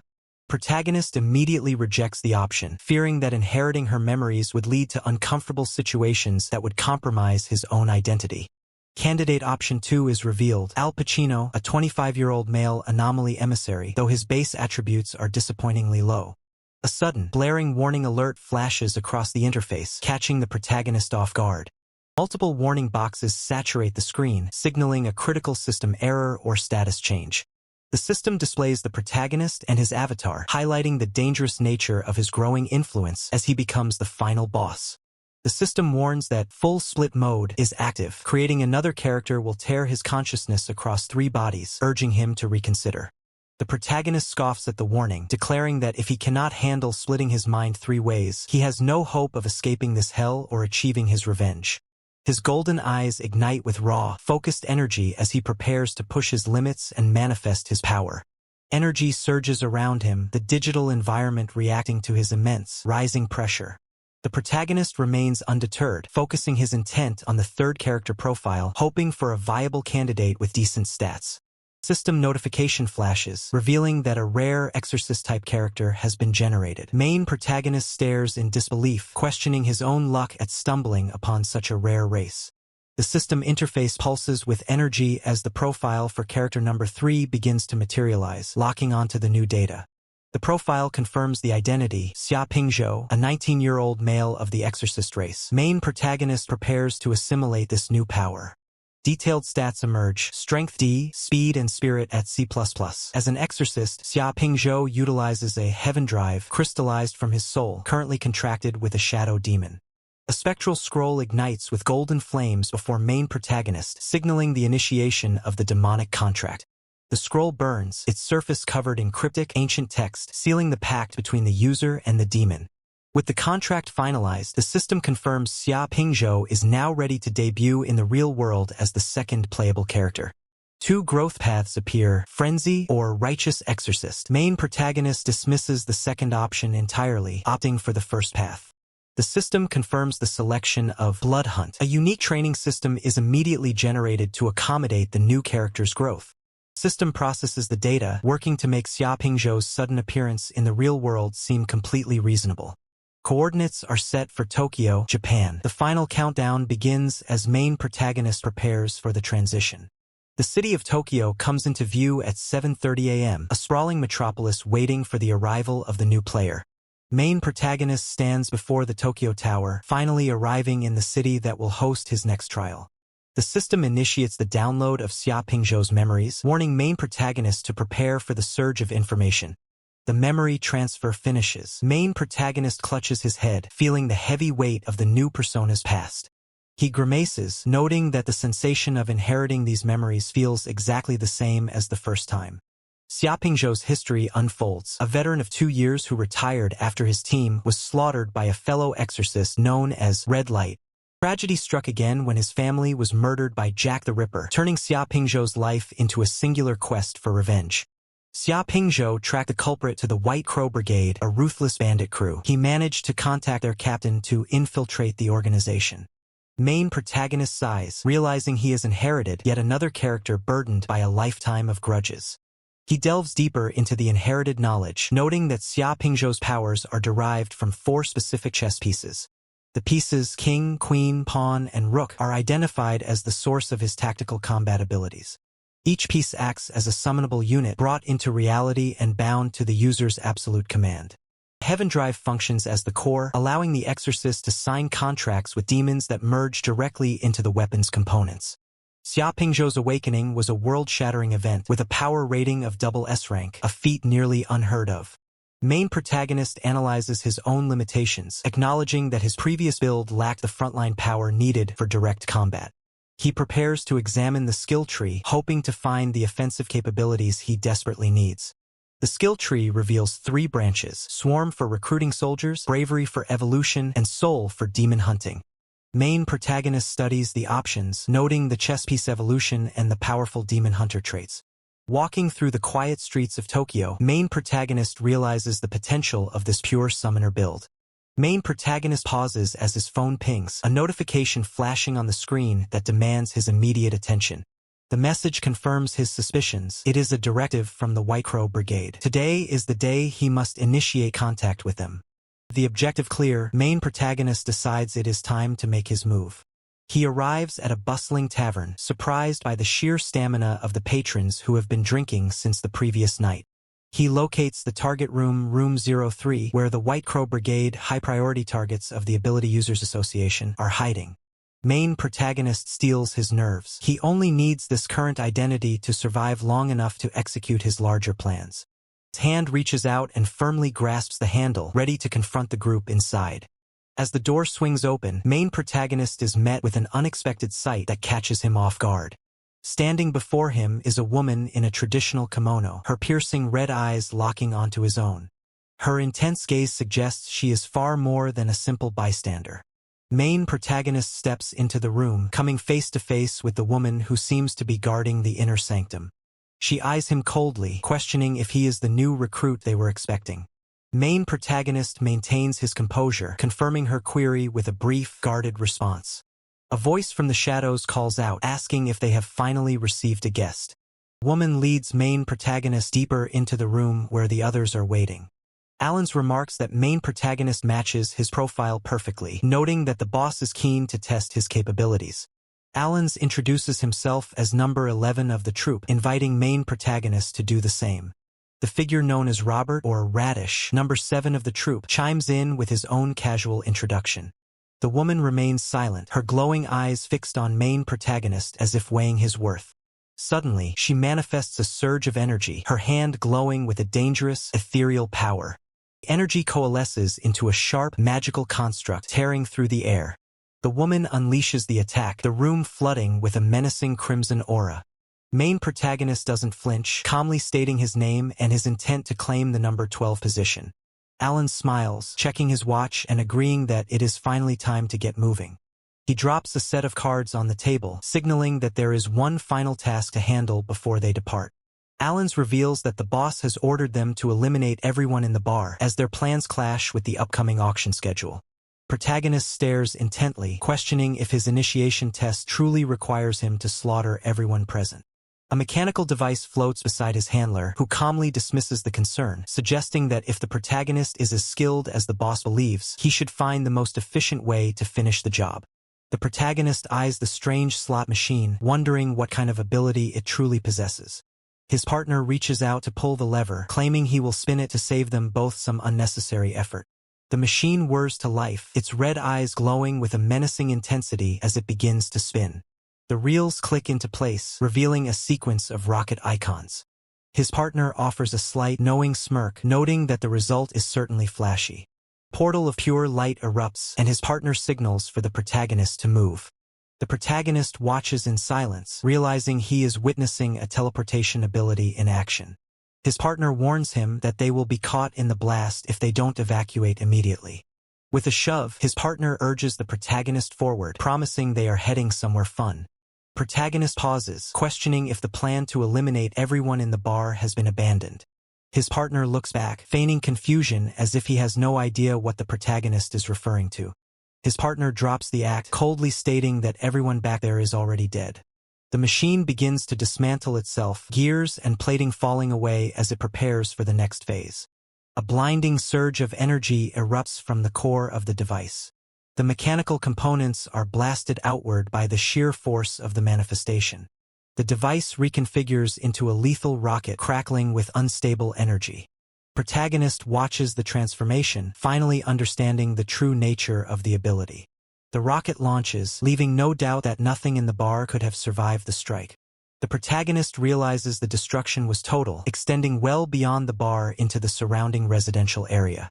The protagonist turns to his captors, demanding to know what comes next. They stand in an abandoned office building, and the protagonist questions why he was brought to this desolate location. His partner explains that they are currently standing in an office building located in Tokyo's Minado ward. He notes that the building was abandoned after a series of tragic incidents forced the company to shut its doors. The protagonist remarks on the suffocating atmosphere, jokingly asking if a corporate slave demon is about to emerge. His partner confirms his suspicion, stating that he brought him here to do exactly what an exorcist is best at. The protagonist is stunned, simply asking if he is expected to fight a demon. His partner reveals that they will observe from the sidelines, and his performance in the brawl will determine his grade. His partner warns that if the majority of them are unsatisfied with his efforts, his application will be rejected.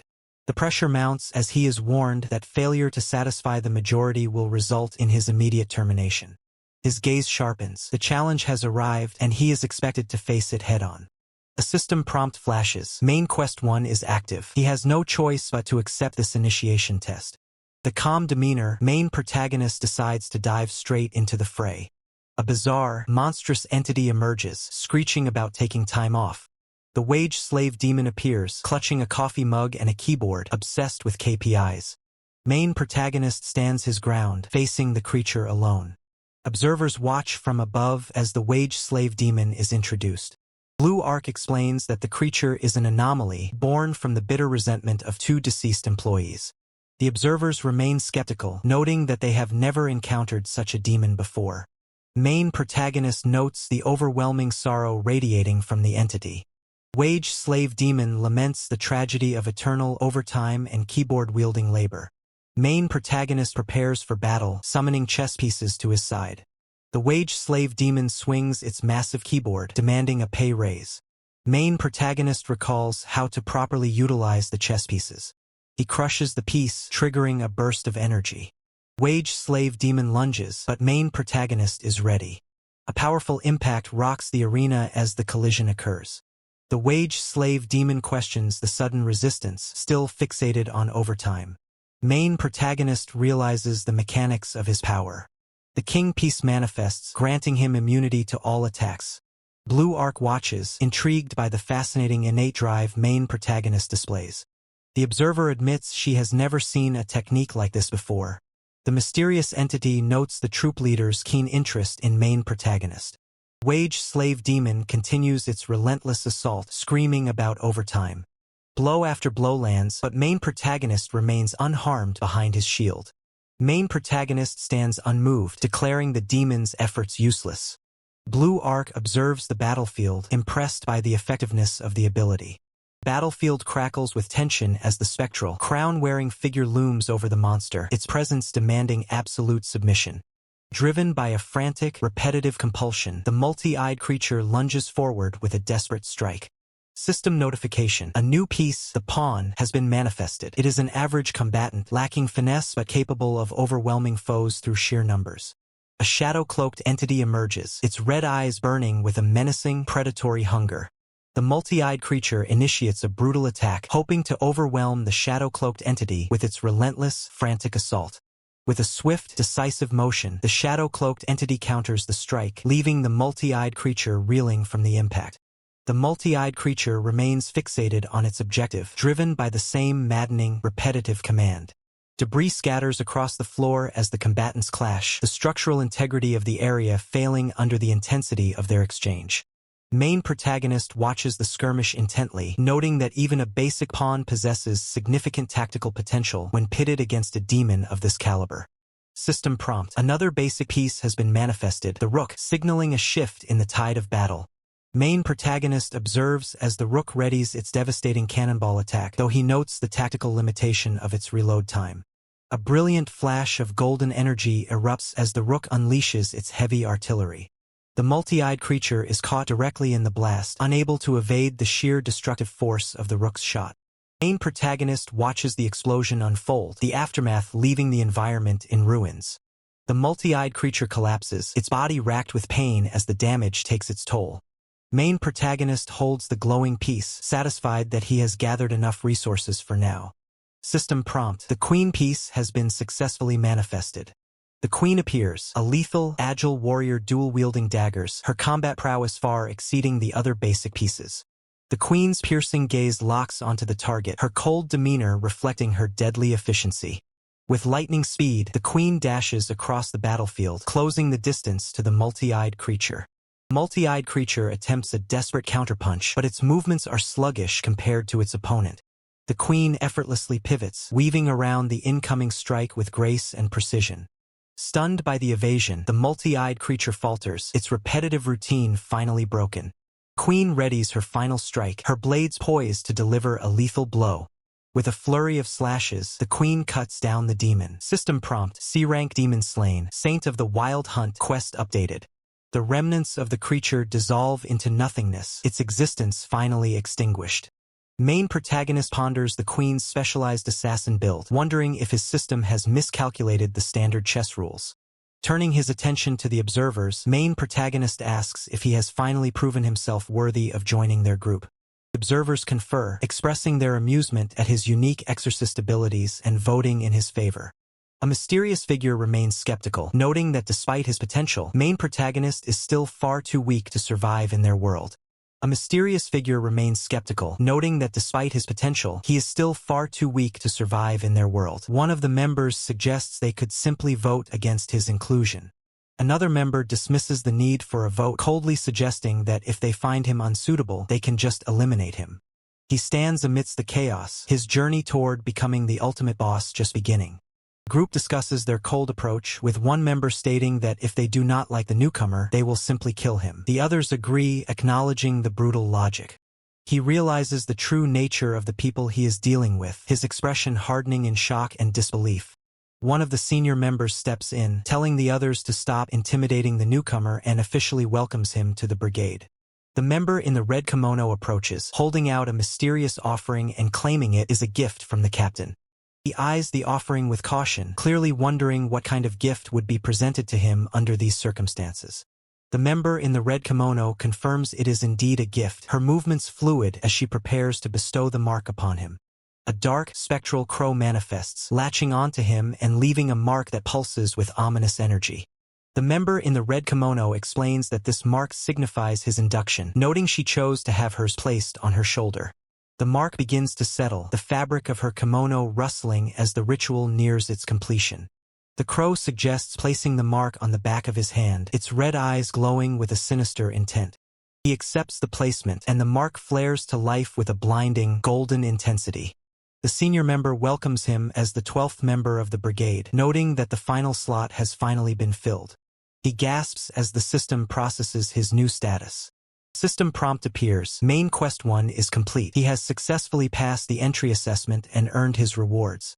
The quest updates immediately. He must now accompany the brigade to the Tokyo Underground auction and survive the heist. He contemplates the task, realizing that robbing an auction in Japan shouldn't be too difficult if he follows the brigade's lead. The senior member checks his watch, announcing it is time to head out and suggesting they grab a meal before splitting up. The member in the red kimono agrees, admitting she is starving and mentioning a portal to a ramen shop she discovered previously. Senior member notices him spacing out and calls him out, referring to him as number 12. He snaps back to reality, confirming he is coming along with the rest of the group. A close-up reveals the mark on his hand, glowing faintly as he integrates into the group. The system identifies his exclusive growth system. The system outlines the core rule. Killing targets will grant him rewards, with the first mission progress already tracking. Mission 1 is detected as complete, and the system immediately issues the next directive. He reviews his character panel, noting his current stats and realizing it won't be long before his alias updates to reflect his new status as number 12. He opts for a pure summoner build, choosing to ignore physical strength in favor of dumping all points into speed and spirit, triggering a system update that elevates his speed attribute to rank B. The system confirms another successful stat boost, pushing his mind attribute to rank B as footsteps echo through the area. He halts, his senses sharpening as he realizes someone is closing in from behind. His eyes narrow, catching the presence of two distinct individuals watching him intently. Stepping into the light, the woman explains that she was drawn to the scene by the unmistakable fluctuations of demon energy. She notes with a cold smile that they have arrived just a moment too late. The younger girl questions if these strangers are fellow exorcists, but the woman dismisses the possibility immediately. He recognizes the newcomers instantly. It is his little sister accompanied by her exorcist teacher. Panic flashes across his face as he tries to process their unexpected arrival. The armored operative observes the situation, noting that they are clearly not the only ones with business here today. With a chilling lack of hesitation, the girl asks if they should simply eliminate the intruders. The man in the suit agrees, deciding that since their presence has been compromised, there is no choice but to kill them. He mentally recalibrates, acknowledging that while he is currently playing the role of Xia Pingzhou, he knows the history between these two powerful exorcists. The woman explains that both are rising stars within the Exorcist Association, making it impossible for them not to be aware of each other's reputations. He realizes the severity of the situation. If his sister falls here, he loses a vital long-term quest line. Cold sweat beads on his forehead as he calculates his next move. He resolves to save the girl without drawing suspicion, indifferent to the fate of the others. The girl, hungry for conflict, declares that it is time to kill. She commands them to finish the fight quickly so she can finally eat. The woman prepares her power, signaling that the confrontation is about to begin. He whispers to the girl, warning her about the woman's vintage monocle heaven drive. The man acknowledges the target, noting that the captain once tried to recruit her into the brigade. He asks for the outcome, and the man confirms she had turned the offer down. Man explains how she formed her own team, the Ghost Train Brigade, named after her contracted demon. Impatience growing, the girl demands to know if they are actually going to kill them or not. The man decides against it, citing the captain's orders to avoid any commotion before the auction begins. Main protagonist stands close to a mysterious, elegant woman, their connection shrouded in unknown power. The man warns main protagonist to stay calm, emphasizing that the captain's orders forbid any public displays of power before the auction. Main protagonist agrees, confirming their plan to infiltrate the underground auction in Tokyo in exactly 1 week. A robotic armored figure questions the lack of preparation, but is told the captain only provides instructions minutes before the mission. Main protagonist addresses Lola, informing her that he has reached the limit of how much protection he can provide. The White Crow Brigade operative mocks main protagonist, claiming that in their line of work, weakness is a death sentence and he should try to survive longer than his predecessor. Main protagonist inwardly questions the presence of Kochijuan and Suzumai in Tokyo, worried that Lola is far too underleveled for such a dangerous operation. A sudden, ominous ripple of dark energy erupts in the space, catching the attention of the observers. Crimson Rose family member watches in confusion as the group suddenly departs, asking the captain who they were. The captain identifies the retreating figures as members of the notorious White Crow Brigade. The captain explains that one of them is the eldest daughter of the Iase family, who abandoned her clan to join the brigade. Rune auction attendee panics, realizing they narrowly escaped a lethal confrontation, while the captain notes the brigade's immense power. The captain observes that the White Crow Brigade has clearly targeted the upcoming underground auction, prompting Rune auction attendee to consider quitting. Rune auction attendee nervously asks if they should still proceed with their mission to ensure the auction runs smoothly. The captain insists they stay, ordering her to report the encounter so the association can increase security. Rune auction attendee doubts the local exorcists have the strength to stop the brigade, questioning who could possibly help them. Captain hints that the association will likely call for reinforcements from neighboring countries. The captain smiles enigmatically, ready to reveal the name of a formidable individual. The captain reveals the name, Blue Arc. Scene shifts to a quiet ramen shop in Tokyo at night. A woman hands over a list of contacts, telling the recipient to wait for their call once they arrive in Tokyo. The meeting concludes as the woman dismisses them with a casual goodbye. Main protagonist exchanges a brief farewell with the others before parting ways. Main protagonist contemplates his situation, realizing he needs intel on the White Crow Brigade to gain leverage. Main protagonist walks through the city, deciding to find a hotel room to rest. The city skyline glows under the night sky as main protagonist finds a place to stay. Main protagonist sits on his bed, activating his system interface to review his options. System displays 3 skill tree branches, Army, Valor, and Soul, each requiring skill points to unlock. Main protagonist decides the Army branch is the most practical choice and spends a point to learn Recruit Soldiers. Satisfied with the acquisition of 2 new pawns, main protagonist feels his position is now much more secure. Main protagonist analyzes the system prompt, noting the high payout of 3 skill points for the upcoming auction heist. He realizes the difficulty ahead but remains confident in his ability to clear the secondary objective involving Jack the Ripper once his team regroups. The focus shifts to the grim history of his former teammate, Red Light. Main protagonist recalls the horrific incident 2 years ago where the squad was decimated, leaving Red Light to descend into a monstrous existence that now hunts fellow exorcists. Every kill attributed to Red Light leaves behind a chilling hexagram symbol marked with the phrase Sodalitas Salvifica, a signature of his twisted ideology. Main protagonist contemplates the mysterious organization behind the Latin phrase, deciding to bide his time at the hotel until the brigade initiates their next move. With his second body secured, main protagonist plans to deploy Black Pupa to infiltrate the welfare home and extract information about the secret laboratory from the director.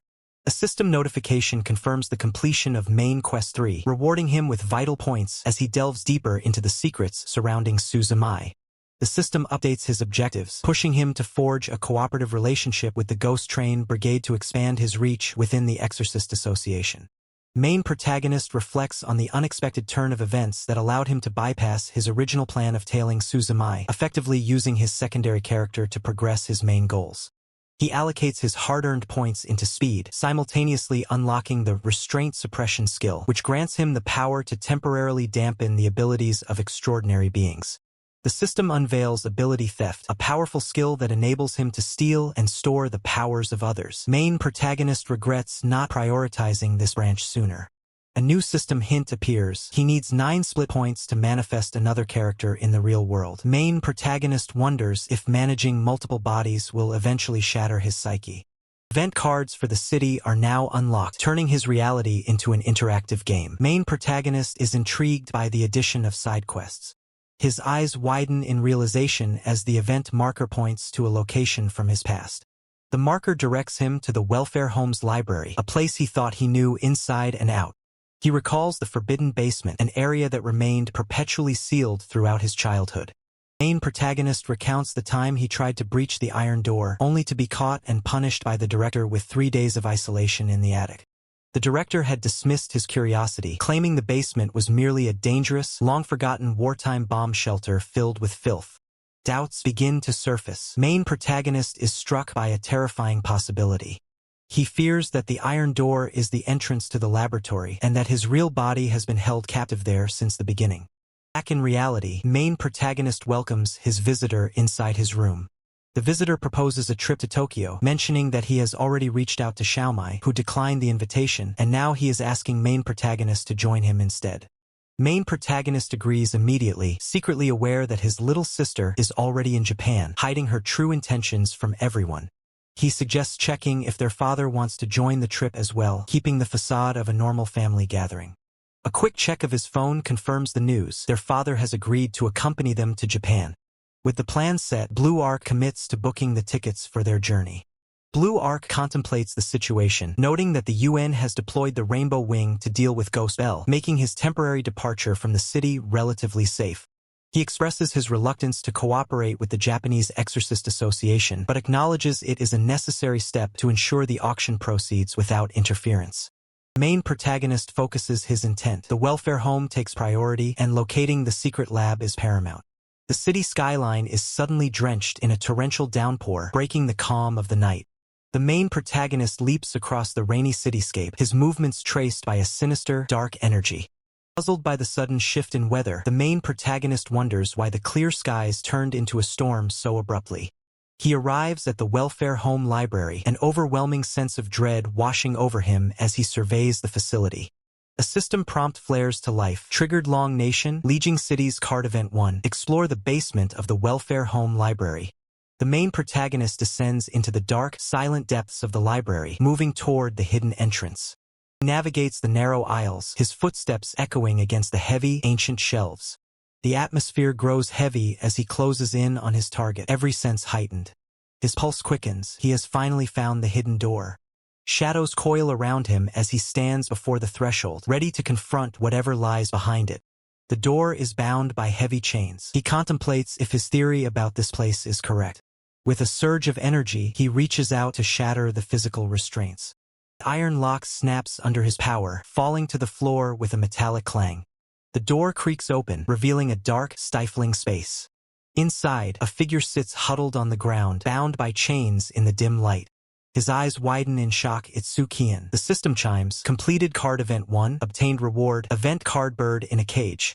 Memories flood back of their childhood, reading books in the playground corner, forging a bond that felt unbreakable. Then she vanished without a trace. The police investigation hit a wall, and the case was eventually buried. His hand trembles with rage. Everyone thought she was dead or trafficked, but she had been trapped here all along. He glares at the security camera, realizing there is only one person who could have kept her imprisoned here. His expression hardens into a mask of pure fury. The director is the only one with the key. The realization hits like a lightning bolt. The director. In the director's office, the man sits calmly at his desk, oblivious to the storm brewing. The welfare home director continues his work, the blue light of the laptop illuminating his cold, indifferent face. He sips his drink, unaware that his dark secret has finally been unearthed.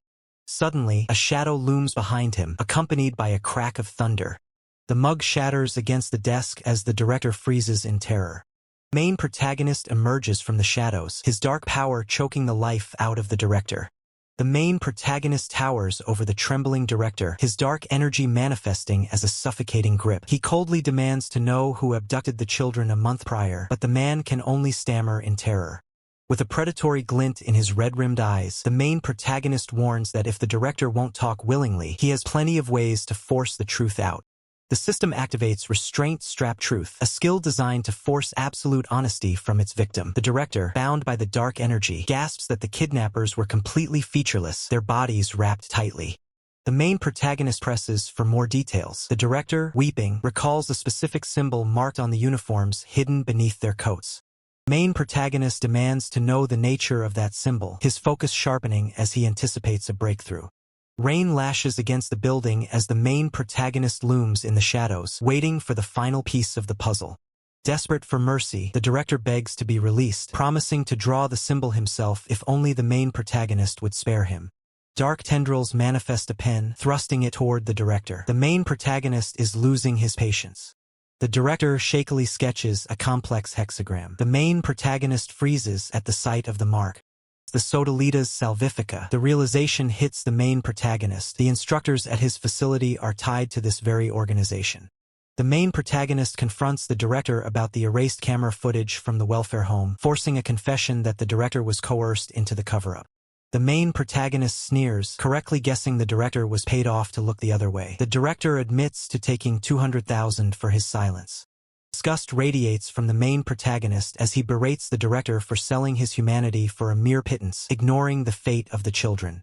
The main protagonist tightens his grip, demanding an account of the girl who was locked in the basement and systematically abused.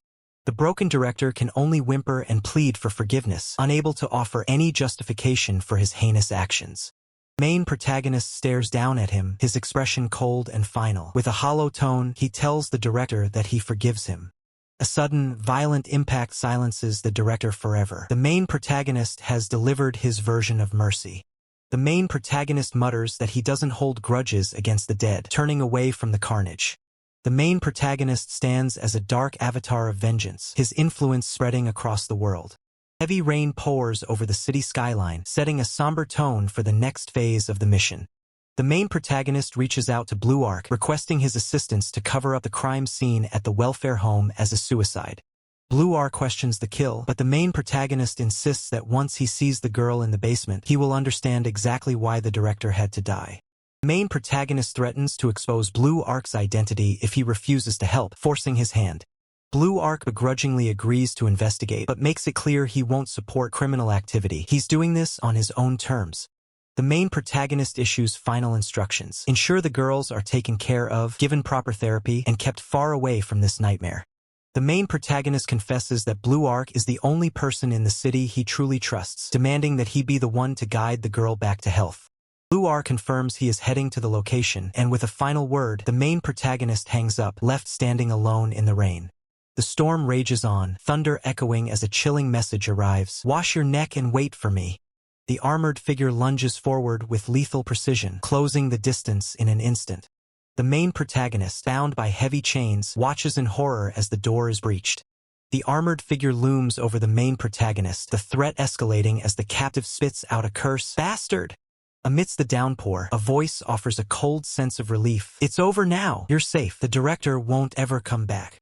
The main protagonist sits in the dim light, contemplating a sketch of a hexagram emblem, recalling the report that the captors wore uniforms bearing this mark. The symbol is identical to the one left by the deranged exorcist Red Light at his crime scenes, accompanied by the chilling Latin phrase, Sodalitas Salvifica.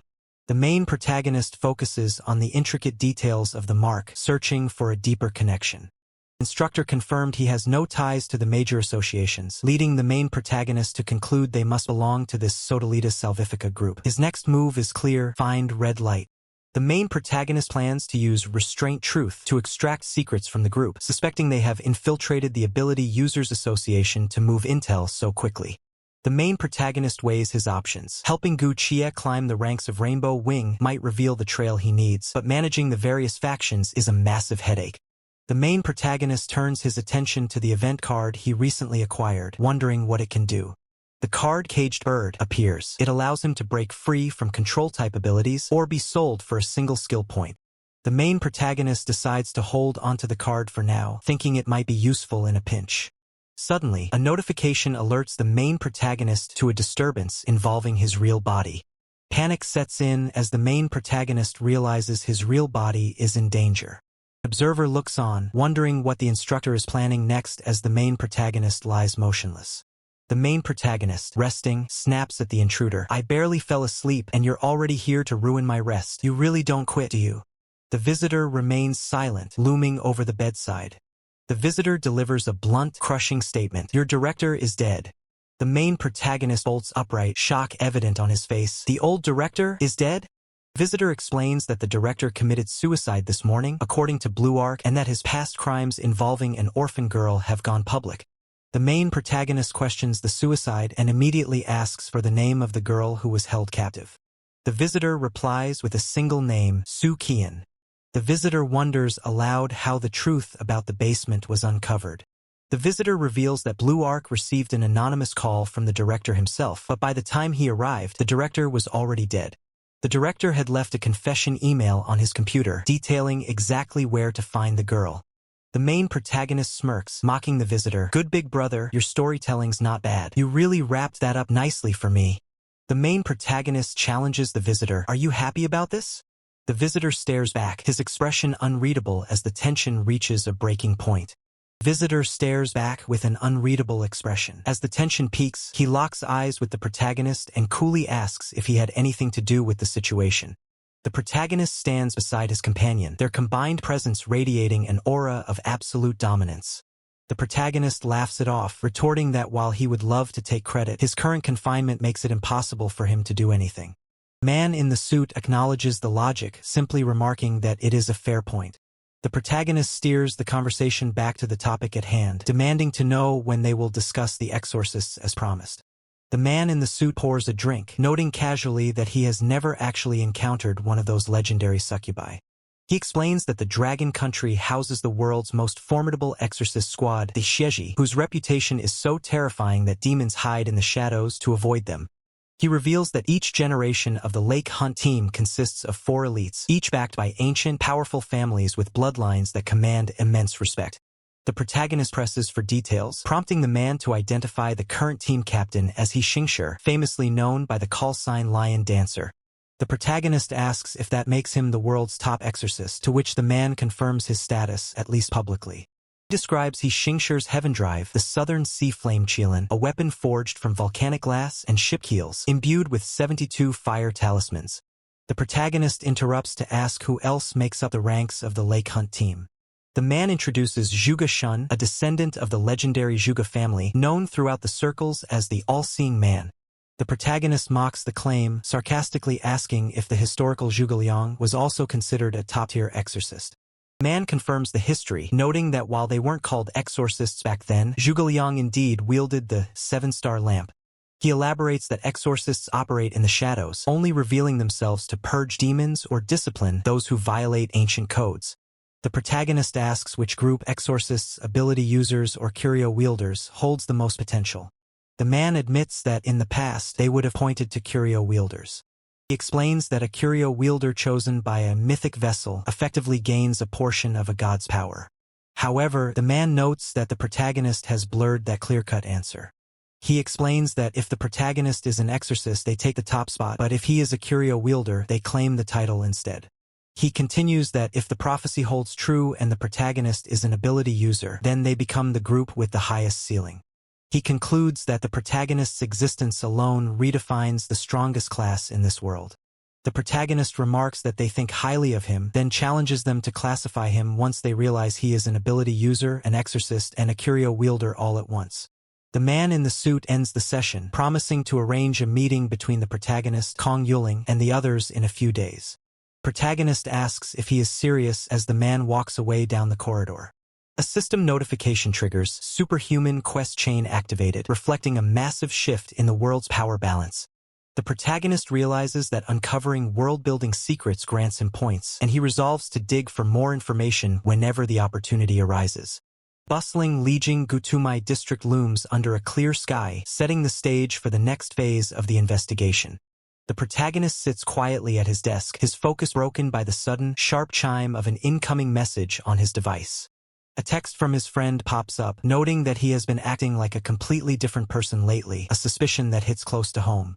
The protagonist eyes the screen with cold resolve, thinking it is the perfect time to uncover the true nature of the monster lurking in his friend's skin. Deep within the Lijiang movie city, the atmosphere is thick with hidden agendas and unsuspecting crowds. His friend approaches, popcorn in hand, teasingly complaining that the protagonist has been ghosting him for a potential girlfriend. Public service announcement flickers on the screen, warning residents to keep their distance from the dangerous individual caught on footage. His friend gestures toward the screen, clearly impressed by the attacker's striking battle suit, while the protagonist remains stoic. His friend recounts the brutal efficiency of the attacker, describing how he effortlessly dispatched 5 robbers while reading, leaving even the top-tier pros in disbelief. System notification, condition met. The protagonist has successfully applied the C-Date Emperor Whip ability to his target. The protagonist stares in shock at the system prompt, identifying the item as a generational-grade curio shard, Red Dragon Whales. Sinister smile curls on his friend's lips, as if he knows exactly what is transpiring beneath the surface. His friend points out the uncanny resemblance between the attacker's suit and the design they created together back in middle school. The protagonist deflects the comment, but his friend presses on, demanding to know why the design is identical to their childhood pact. His friend reminds him of their oath. If either awakened an ability, they would use that specific suit design. The protagonist feigns ignorance, while his friend openly laments his own lack of ability user genes. His friend warns him with a playful, yet chilling grin, threatening to create smurf accounts just to mess with him if he really is an ability user. The protagonist brushes off the banter, steering the conversation back to the movie as they prepare to leave. His eyes narrow, a subtle shift in his expression revealing his growing suspicion. They walk together, the tension between them masked by casual conversation about the film. His friend bids him farewell, insisting he head home for dinner while throwing out a taunting remark about being missed. The protagonist watches the car drive away, his gaze hardening as he is finally left alone. He prepares to uncover the secrets his best bro has been concealing all this time. A dark, purple energy begins to manifest around him, signaling the activation of his true power. Under the cover of night, he scales the lighthouse, his movements silent and precise. The protagonist leaps, the dark energy trailing behind him like a shadow as he pursues his target. He lands on the structure, surveying the beach below where a lone figure stands waiting. The figure on the beach gazes toward the horizon, unaware that the protagonist is closing in. The colossal form of a dark, spectral whale surges from the depths, its massive body dwarfing the coastline as main protagonist watches in silence. Main protagonist stands frozen, eyes wide with shock as the sheer scale of the anomaly defies all logic. The monstrous entity tears through the atmosphere, its dark, textured skin shimmering with ancient, glowing runes as it looms over the lighthouse. Main protagonist struggles to comprehend the size of the creature, noting that at nearly 200 meters, this must be the legendary Kikano. Vibrant, golden energy lines pulse through the darkness like molten veins, signaling an impending activation. A brilliant flash of golden light erupts as main protagonist observes the manifestation of a powerful defensive barrier.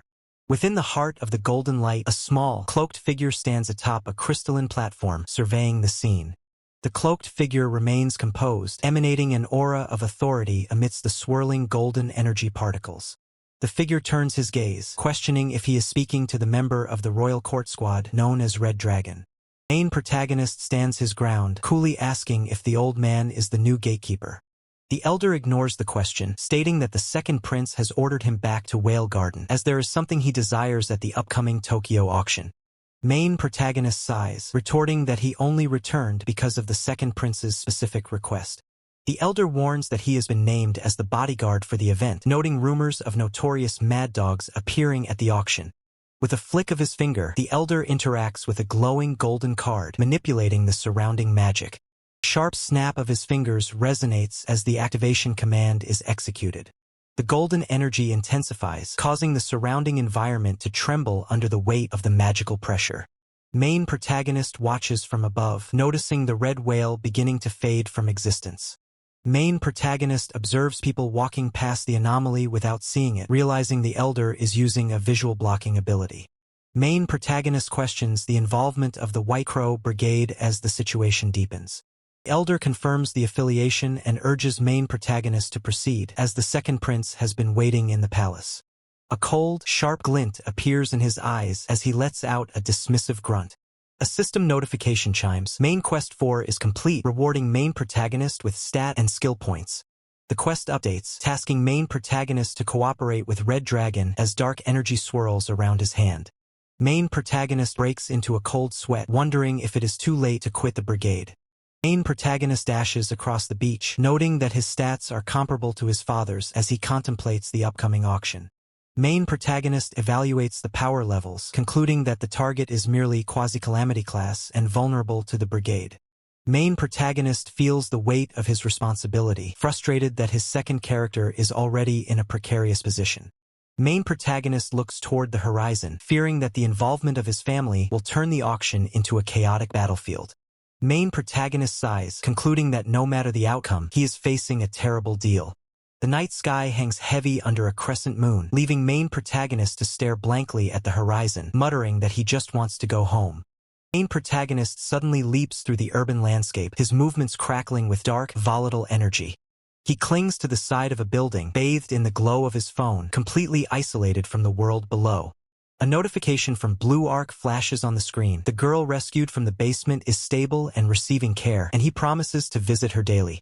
Main protagonist stares at the screen, his eyes wide with confusion as he wonders why Blue Arc is reaching out at such an odd hour. Suddenly, an unseen presence looms over his shoulder, questioning his late-night activities with a sharp, suspicious tone. The tension spikes as the shadows shift, grounding the scene in an uncomfortable, heavy silence. Main protagonist spins around, caught off guard by the sudden intrusion, his eyes locking onto the figure behind him. Main protagonist explains that he was just checking on a message from a school friend, Li Qingping, who claimed to be downstairs but was nowhere to be found. Blue Arc listens with a cold, detached expression, simply dismissing the incident as a prank. Blue Arc cuts the conversation short, reminding him that it is late and he needs to get some rest. As the room settles, a system prompt appears. Main protagonist has successfully increased his strength stat to D+, and the ability drain skill is now active. The system confirms the mechanics of ability drain, noting it allows him to steal skills upon contact, while also unlocking the next tier, stat transfer. Shadows begin to coil and twist in the darkness, signaling an unwanted arrival. Silhouette steps into the corridor, his footsteps echoing through the silence of the night. The intruder approaches the bedside where main protagonist lies in a deep, unsuspecting slumber. The figure stands over the bed, a dark, ominous presence watching his every breath. The intruder muses that sleep is the moment when mental defenses are at their absolute weakest. The cold, calculated move, the intruder reaches out, preparing to slip directly into the mind of main protagonist. The intruder narrows his eyes, determined to uncover exactly what secrets main protagonist is hiding behind that mask. Dark, jagged energy erupts as the mental intrusion begins, tearing through the quiet void. Mental barrier shatters like glass, giving way to the intruder's relentless assault. Fragments of the mental world collapse around the intruder as he forces his way deeper inside. He surveys the desolate landscape of the inner world, realizing he has finally breached the first layer. He knows there are 3 layers in total, and his target, the consciousness, lies hidden deep within the third. Every step forward is a calculated move to drag the hidden truths of main protagonist into the light. Standing in the heart of the empty attic, the intruder prepares to dismantle the remaining defenses of the mind. Standing in the heart of the empty attic, the intruder prepares to dismantle the remaining defenses of the mind, stepping through the doorway into the gloom. Surveying the desolate mental landscape, he pauses before the towering structure, his voice echoing with confusion as he questions, "A dorm room?" The rhythmic sound of his footsteps fills the silent hallway as he advances deeper into the structure. He pushes open a heavy door, the room beyond littered with scattered papers, revealing a space frozen in time. His gaze sweeps across the floor, where countless notes are strewn about, each bearing the same chilling, accusatory word. Stepping onto the debris, he contemplates the meaning behind the repeated message, his internal voice questioning, "Liar!" He stands motionless, his silhouette casting a long shadow against the wall as he observes the eerie surroundings. He reaches out, his knuckles striking the surface with a sharp, echoing knock. A faint, hollow voice emanates from behind the partition, commanding him to come in. Enters to find a small figure huddled in the corner, tightly bound by layers of paper strips. Looking down at the trapped child, he asks with genuine concern, "Hey, kid, what are you doing hiding in here?" His expression hardens with realization, his internal monologue confirming, "If I'm right, this is the ID inside this mental world." The child remains silent, eyes wide and fixed on him, offering no response to his inquiry. He smiles confidently, boasting of his experience in extracting secrets from countless prisoners throughout his past experiments. He holds up a photograph, displaying the image clearly as he probes, "Do you know the person in this photo?" The child offers a blunt, immediate refusal, simply stating, "No."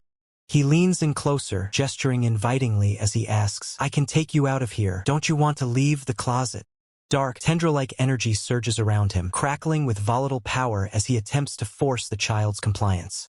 The child struggles against the encroaching shadows, firmly declaring, "I don't." He pauses, his expression unreadable, before pressing further, "All right then, but have you ever thought that?" The child interrupts with a desperate cry, insisting, "They will come back," only to be countered by his cold question, "And if they don't?" He looms over the child, his eyes narrowing as he delivers the crushing blow, "They lied to you." He extends a hand, offering a dark bargain. "Are you interested in abilities? If you gain a superpower, you can go find them yourself. You won't have to wait anymore." Tears welling in their eyes, the child responds, "I don't know anything about abilities. I just want mom and dad to come back. But I'm just an ordinary person." Child pleads with him, "If you have superpowers, can you help me bring them back?" A fleeting shadow crosses his face as he contemplates the request. He looks down, his expression shifting into one of calculated intent. Suddenly, the room begins to tremble violently, the very foundation of the space buckling under pressure. A small, glowing creature appears, warning that the space is destabilizing and that lingering too long risks his own psyche being assimilated. He realizes the gravity of the situation, his eyes wide as he concludes, "If I don't get out now, it'll be too late." The main protagonist is suddenly enveloped by a dark, suffocating energy that begins to tear through the fabric of his surroundings. He realizes the gravity of the situation, his eyes wide as he concludes, "If I don't get out now, it'll be too late." He narrowly avoids detection, thinking to himself that if he had stayed a moment longer, he would have surely been discovered. The main protagonist crouches low, his presence flickering as he prepares to make his escape from the encroaching shadows. A notification flashes on the screen. Travel plans are set for a 9 p.m. flight to Tokyo, with hotel arrangements already confirmed. Lola's companion checks his phone, confirming the call will be made and expressing his excitement to explore the otaku paradise of Akihabara. He reflects on the suddenness of the trip, wondering how his brother might react to an unexpected encounter with their sister and her captain. Lola's companion watches the news, concerned about the bank robbery and hoping his family members aren't currently at each other's throats. The news report identifies Blue Arc and Silver Swallower as the A-rank ability users currently pursuing international thieves through the city. Realizing the bank is nearby, he decides to rush over immediately, hoping to catch the action before it's too late. A sudden, frantic scream echoes from the top of the skyscraper as chaos erupts. Great Marquis clings to the side of the building, desperate as the situation spirals out of control. Electrical discharges crackle through the air, signaling the arrival of a powerful force. The armored figure descends, identified as the Dragon-class ability user known as Great Gentleman. Great Gentleman channels crackling blue energy, preparing to unleash a devastating strike. A massive energy web manifests, pinning the target against the building's exterior. Intense electrical current surges through Great Marquis, forcing a pained cry from the thief. The impact sends a shockwave through the city, drawing the attention of the media below. Debris rains down as the force of the attack levels the immediate area, forcing bystanders to take cover. A deep crater forms in the ground where the target has been forcibly brought down. Great Gentleman, perched high above, demands a status update from Silver Swallower regarding the remaining target. Silver Swallower laments the target's incredible speed and small size, making her nearly impossible to track. Great Gentleman insists they cannot let her escape, then suddenly notices someone else approaching. Silver Swallower expresses frustration, noting that without Blue Arc's help, no one can catch the agile thief. He regrets the initial mission split, admitting he isn't suited for high-speed chases like this. Silver Swallower lets out a pained shout as he readies his next move. His mechanical gauntlets shift, the circular sensors glowing with intense energy. A concentrated beam of fire erupts from the device, aimed directly at the fleeing target. Target lunges forward with explosive speed, leaving a trail of fire in his wake as he shouts a desperate command to stop. Blue Arc intercepts the movement, mocking his opponent while casually mentioning a piece of memorabilia he still keeps at home. Main protagonist halts, his eyes burning with intense energy as he presents a glowing, metallic object toward his rival. Blue Arc hovers in the distance, unfazed by the gesture, while main protagonist lets out a furious roar, demanding he close the gap. The metallic device drifts through the air, away from the chaos, as the user sighs in relief, believing the pursuit has finally ended. A woman stands in tension, her mind drifting to her ally as she wonders about the status of the ongoing operation. Environment shudders as dark energy surges, signaling that the situation is far from resolved. Her eyes widen in sudden alarm as a familiar, ominous power begins to manifest right before her. Dark, tendril-like shadows erupt from the ground, instantly ensnaring her and locking her in place. Blue Arc descends from above, his presence casting a long, intimidating shadow over his captured prey. He taunts her, calling her a flying ant as he maintains his grip on the dark restraints. Defiant even in captivity, she sneers at him, challenging his assumption that such simple bindings could hold her. Blue Arc laughs, feigning sympathy for the plight of an awakened woman while tightening his control. She stares at him with growing revulsion, convinced that he has completely lost his mind. Panic sets in as she realizes her powers are failing, unable to shrink down as she desperately tries to escape. Blue Arc reveals the truth, explaining that her ability has been stolen by his restraints, leaving her powerless. The armored figure watches the display, crackling with blue electrical energy as the capture concludes. She screams at Blue Arc, demanding he release her immediately. The armored figure pauses in thought, reflecting on the fact that Blue Arc had actually assisted in the capture. Blue Arc checks his device, sending a smug message about the partnership and the payback for their previous business. The armored figure receives the update, noting that their joint efforts will surely improve their standing with the authorities. A distant figure erupts in a flash of power, furious at the turn of events. The armored figure turns to face the incoming threat, ready for the next phase of the confrontation. Add banner. Add banner. Add banner. Add banner. The armored figure stands firm as Blue Arc prepares for the arrival of the Silver Devourer. The system confirms the completion of the main quest, rewarding main protagonist with vital stat points as the collaboration with Blue Arc reaches a new milestone. A new objective flashes before the eyes of Blue Arc. He must now ensure survival during the high-stakes Tokyo auction. Blue Arc questions the wisdom of involving himself in such a dangerous event, fearing it might compromise the alternate identity he has meticulously crafted. The inquiry shifts to the mysterious Z-Pong Brigade, a name that carries significant weight in the Lijiang residential compound. Main protagonist acknowledges his connection to the group, casually confirming his status as a member of the organization. The conversation deepens as the question of his specific ties to the Z-Pong Brigade is raised. Main protagonist admits he lacks personal familiarity with the members but possesses extensive knowledge of their backgrounds, offering to share this intelligence if needed. Blue Arc remains wary, urging main protagonist to stop speaking in riddles and get straight to the point. Main protagonist shifts the focus to the upcoming Tokyo auction, while jokingly suggesting that Blue Arc might have planted a tracking device on him. Dismissing the suspicion, main protagonist reveals he is heading to Japan next and remains open to contact. Blue Arc is stunned to learn that main protagonist is also making the trip to Japan, hinting that he is not the only one traveling there. With a self-deprecating laugh, main protagonist notes how everyone seems to be flocking to Tokyo, though he considers himself an orphan anyway. A plane ascends from the Lijiang Capital International Airport, marking the start of the journey to Japan. The airport terminal is a hive of activity as travelers arrive for their departures. Two experienced figures navigate the terminal, their presence commanding attention despite their casual attire. Main protagonist quips about the heavy lifting, noting that hauling 2 extra suitcases shouldn't be too strenuous for such formidable individuals. The expression on his face hardens as he notices someone familiar in the crowd. Main protagonist recognizes the only publicly known member of the Rainbow Wings organization. Fan Dongqing stands in the terminal, drawing silent attention as his presence is noted by those around him. Realization hits that Fan Dongqing's arrival might be a direct response to a provocation from Ghost Clock. The sudden appearance of Rainbow Wings in this place and at this specific time raises immediate alarms. A surge of anger grips him, confronting Fan Dongqing could finally yield answers about the death of his wife. He forces himself to stay calm, knowing that an impulsive confrontation in a crowded airport would endanger the children with him. High above the clouds, the plane continues its journey, leaving the tension of the terminal behind. Main protagonist uses the quiet time to check on the status of his other clone.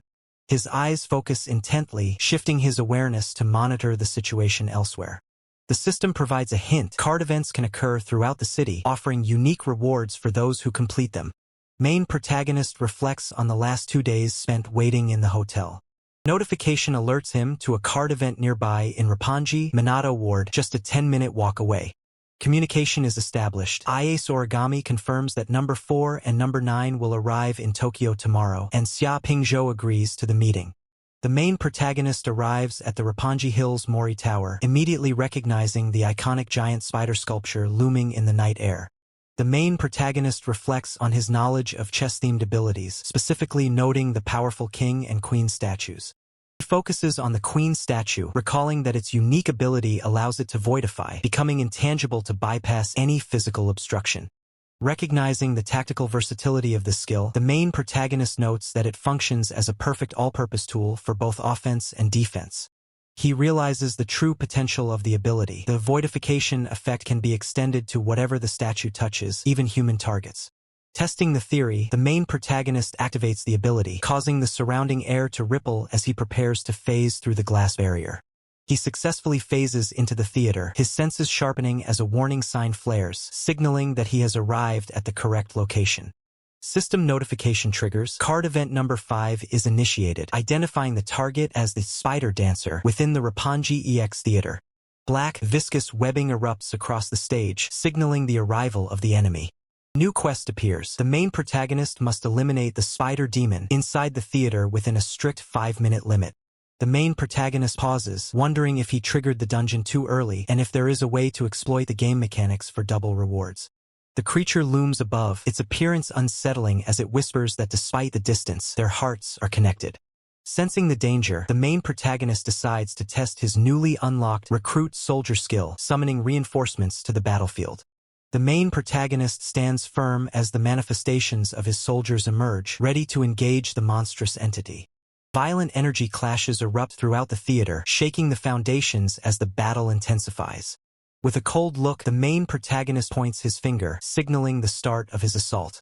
The monster reacts instantly, caught off guard by the sudden offensive maneuver from the main protagonist. The monster is blasted back by a powerful energy discharge, its expression shifting from arrogance to genuine shock. Massive cannon-like energy weapon manifests, channeling raw destructive power toward the target. The monster desperately attempts to deflect the incoming blast with its claws, but the sheer force begins to overwhelm its defenses. The energy impact creates a blinding explosion, forcing the monster to retreat under the pressure. Covering quickly, the monster leaps back into the fray, snarling with renewed aggression. The queen statue materializes to protect the main protagonist, intercepting the monster's path. The monster strikes out with a venomous bite, its fangs dripping with dark energy.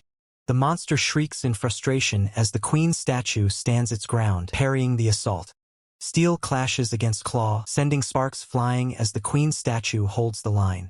The queen statue pauses, its eyes widening in realization as it spots something hidden in the shadows.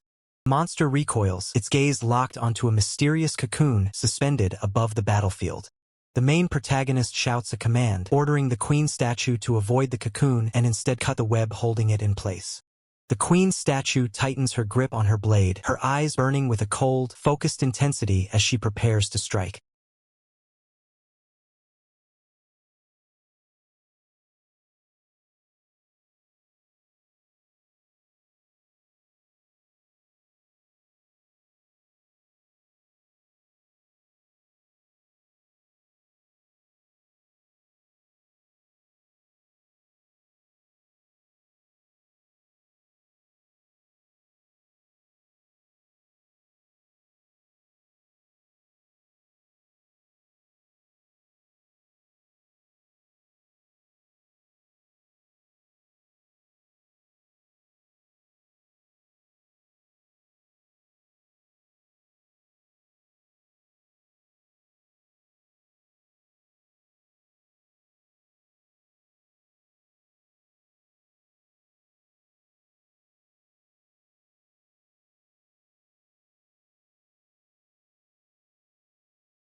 The system pings with a critical update. 2 C-class demons have been eliminated. The cultivation system is evolving, pushing the kill count from 1 to 3. He observes the notification, realizing that hunting demons is the only way to accelerate his progress. He knows he cannot afford to slack off. He needs to find more targets to farm. Voice echoes through the theater, praising the performance with a chilling, brilliant, absolutely brilliant. Emerging from the shadows, a woman in a trench coat greets him with a casual, long time no see. She takes a drag from her cigarette, her eyes glinting as she asks if he is interested in having a chat. The woman continues, calling out to him, "If you have time, I'd like to chat with you, Xia Pingzhou." He stands his ground, his presence radiating a dangerous, otherworldly energy. She raises her hands in a mock gesture of peace, warning him to stop because her companions are nearby, reminding him he can't fight them all. He stares her down, questioning if she deliberately followed him into the night after spotting him earlier. She dismisses the accusation, claiming it's simply fate that they keep bumping into each other whenever she investigates demons in the Manhwa ward. She reveals she has been looking into an incident from half a year ago, expressing regret and noting that she is the only one in the association who knows the truth about his disappearance. She shows him the file she deleted, ensuring that no one can track his background anymore. He eyes the tattoo on his hand, wondering if it has eavesdropping capabilities. He knows he must remain cautious. She urges him to leave his current brigade, promising that the Exorcist Association can guarantee his safety despite his status as a traitor. He remains unmoved, repeating firmly that she has the wrong person. She suggests exchanging contact info just in case he changes his mind, but he flatly refuses and walks away. She warns him not to stop her, questioning if he is sure the other brigade members aren't watching, or if he really thinks his people can win a fight against them. She expresses sympathy for his past, but insists that throwing his life away for the dead is a foolish endeavor. He stops, turning back to ask how she is so sure he went astray, rather than following his current path from the bottom of his heart. He gestures to his tattoo, challenging her belief that she knows him well enough to judge his character based on a single meeting years ago. Her eyes widen in sudden, sharp realization. A powerful presence manifests behind her, glowing with an ominous blue flame. The energy crackles at the tips of the armored fingers, ready to strike. A cold, final message appears. "I will not cooperate with you, but the Black Mummy might be interested." The woman remains silent, the smoke from her cigarette drifting into the heavy air. The Tokyo Tower looms against the night sky, its lights piercing the darkness as a thought echoes, "A black pupa, huh?" He observes the city, realizing that multitasking is proving far easier than he had anticipated. He notes that in exactly 1 week, the brigade's auction robbery operation will commence. The complexity of the operation weighs on him. There are so many interpersonal relationships involved. The risk is immense, as a single wrong move could spell death. He resolves that to ensure his second avatar isn't perceived as useless by the brigade, he must commit fully to his role and act with absolute conviction. He decides his only path is to wait for the auction, identify a suitable opponent, and then strike when the time is right to take them down. He contemplates the ruthlessness of his targets, concluding that outside of Suzumai, there is hardly anyone his second game character could feasibly defeat at the upcoming auction. A cold gaze settles in as he muses. As an older brother, teaching my runaway younger sister a lesson shouldn't be a problem, right? Clenching his fists, he declares, "All right, my foolish little sister, get ready to die. I'll be focusing solely on beating you up at the auction." Suddenly, a sharp sneeze breaks the tension. Achoo! Her companion notices the sudden chill and asks if she's caught a cold. She retorts that in the height of summer, it must be someone bad-mouthing her behind her back. She points out a group of people up ahead, wondering if they might be members of her family. He walks down the street, unaware of the eyes tracking him, his phone in hand as he navigates the city. Panic sets in for the girl as she grips her head, muttering, "It's over, it's all over. How could it be such a coincidence?" A text exchange ensues. He demands to know why she is here, to which the reply arrives, "Didn't I tell you that older brother was going to take us on a trip to Japan?" She frantically types back, "Cover for me a bit, help lure dad and older brother away."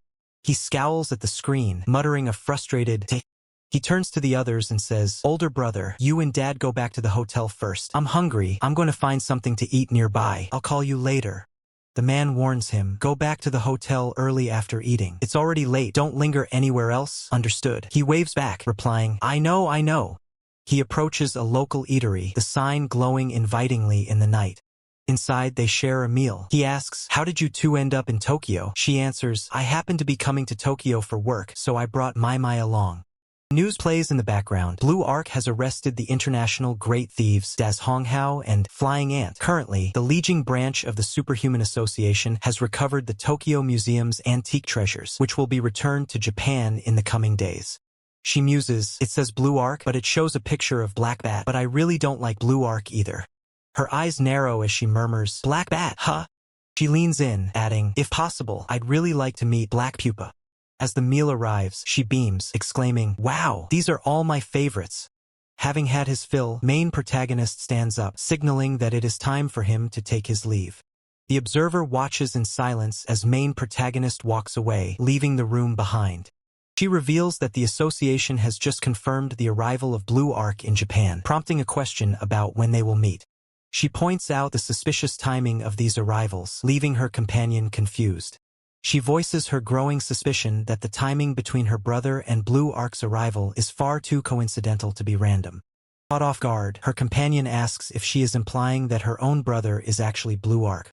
The conversation shifts to the Roppongi Hotel, where the atmosphere remains tense. Main protagonist recounts his meal with a wealthy benefactor, joking about how they couldn't even finish all the food. Main protagonist checks his phone, receiving a message from Suzumai suggesting they meet again soon. Gu Wenyu chimes in through the phone, teasingly asking if main protagonist is so desperate for free meals. Suzumai begins to explain the awkward situation involving their teacher, Kuchiyun. The revelation that Kuchiyun fell in love at first sight causes main protagonist to spit out his drink in shock. Main protagonist panics, wondering if he has inadvertently stumbled into a bizarre marriage scam involving his sister. Determined to protect his family, main protagonist decides that the only way to counter this absurdity is to fight poison with poison. He sends a blunt text to Kuchiyun, declaring his own sexual orientation to shut down the advances. With the message sent, main protagonist prepares to handle the situation regarding his original body. A voice questions why they haven't been allowed to meet the other children as promised. The young captive looks up, his eyes filled with anticipation and cold curiosity. Guard explains that they are still making arrangements for the meeting to take place tomorrow. The man in charge refuses to reveal their identity, stating that the truth will be told when the time is right. The youth questions his own classification, wondering who the mysterious 1001 might be. He reveals that there have only been 2 such cases in history, with the previous one occurring a century ago. The youth notes the organization's long history and asks which child he will be permitted to see tomorrow. The man warns him about Filio, a child possessing a unique half-demon, half-human physique. The youth repeats the term with a mix of intrigue and underlying unease. The man explains that Filio's mother was consumed by the demon lineage, leaving the father's identity a mystery. Youth probes further, asking if it was perhaps Filio's own father who committed the act. The man corrects him with a chilling revelation. He confirms that it was Filio himself who devoured his own mother. The man concludes the briefing, telling the youth to rest before tomorrow's scheduled meeting.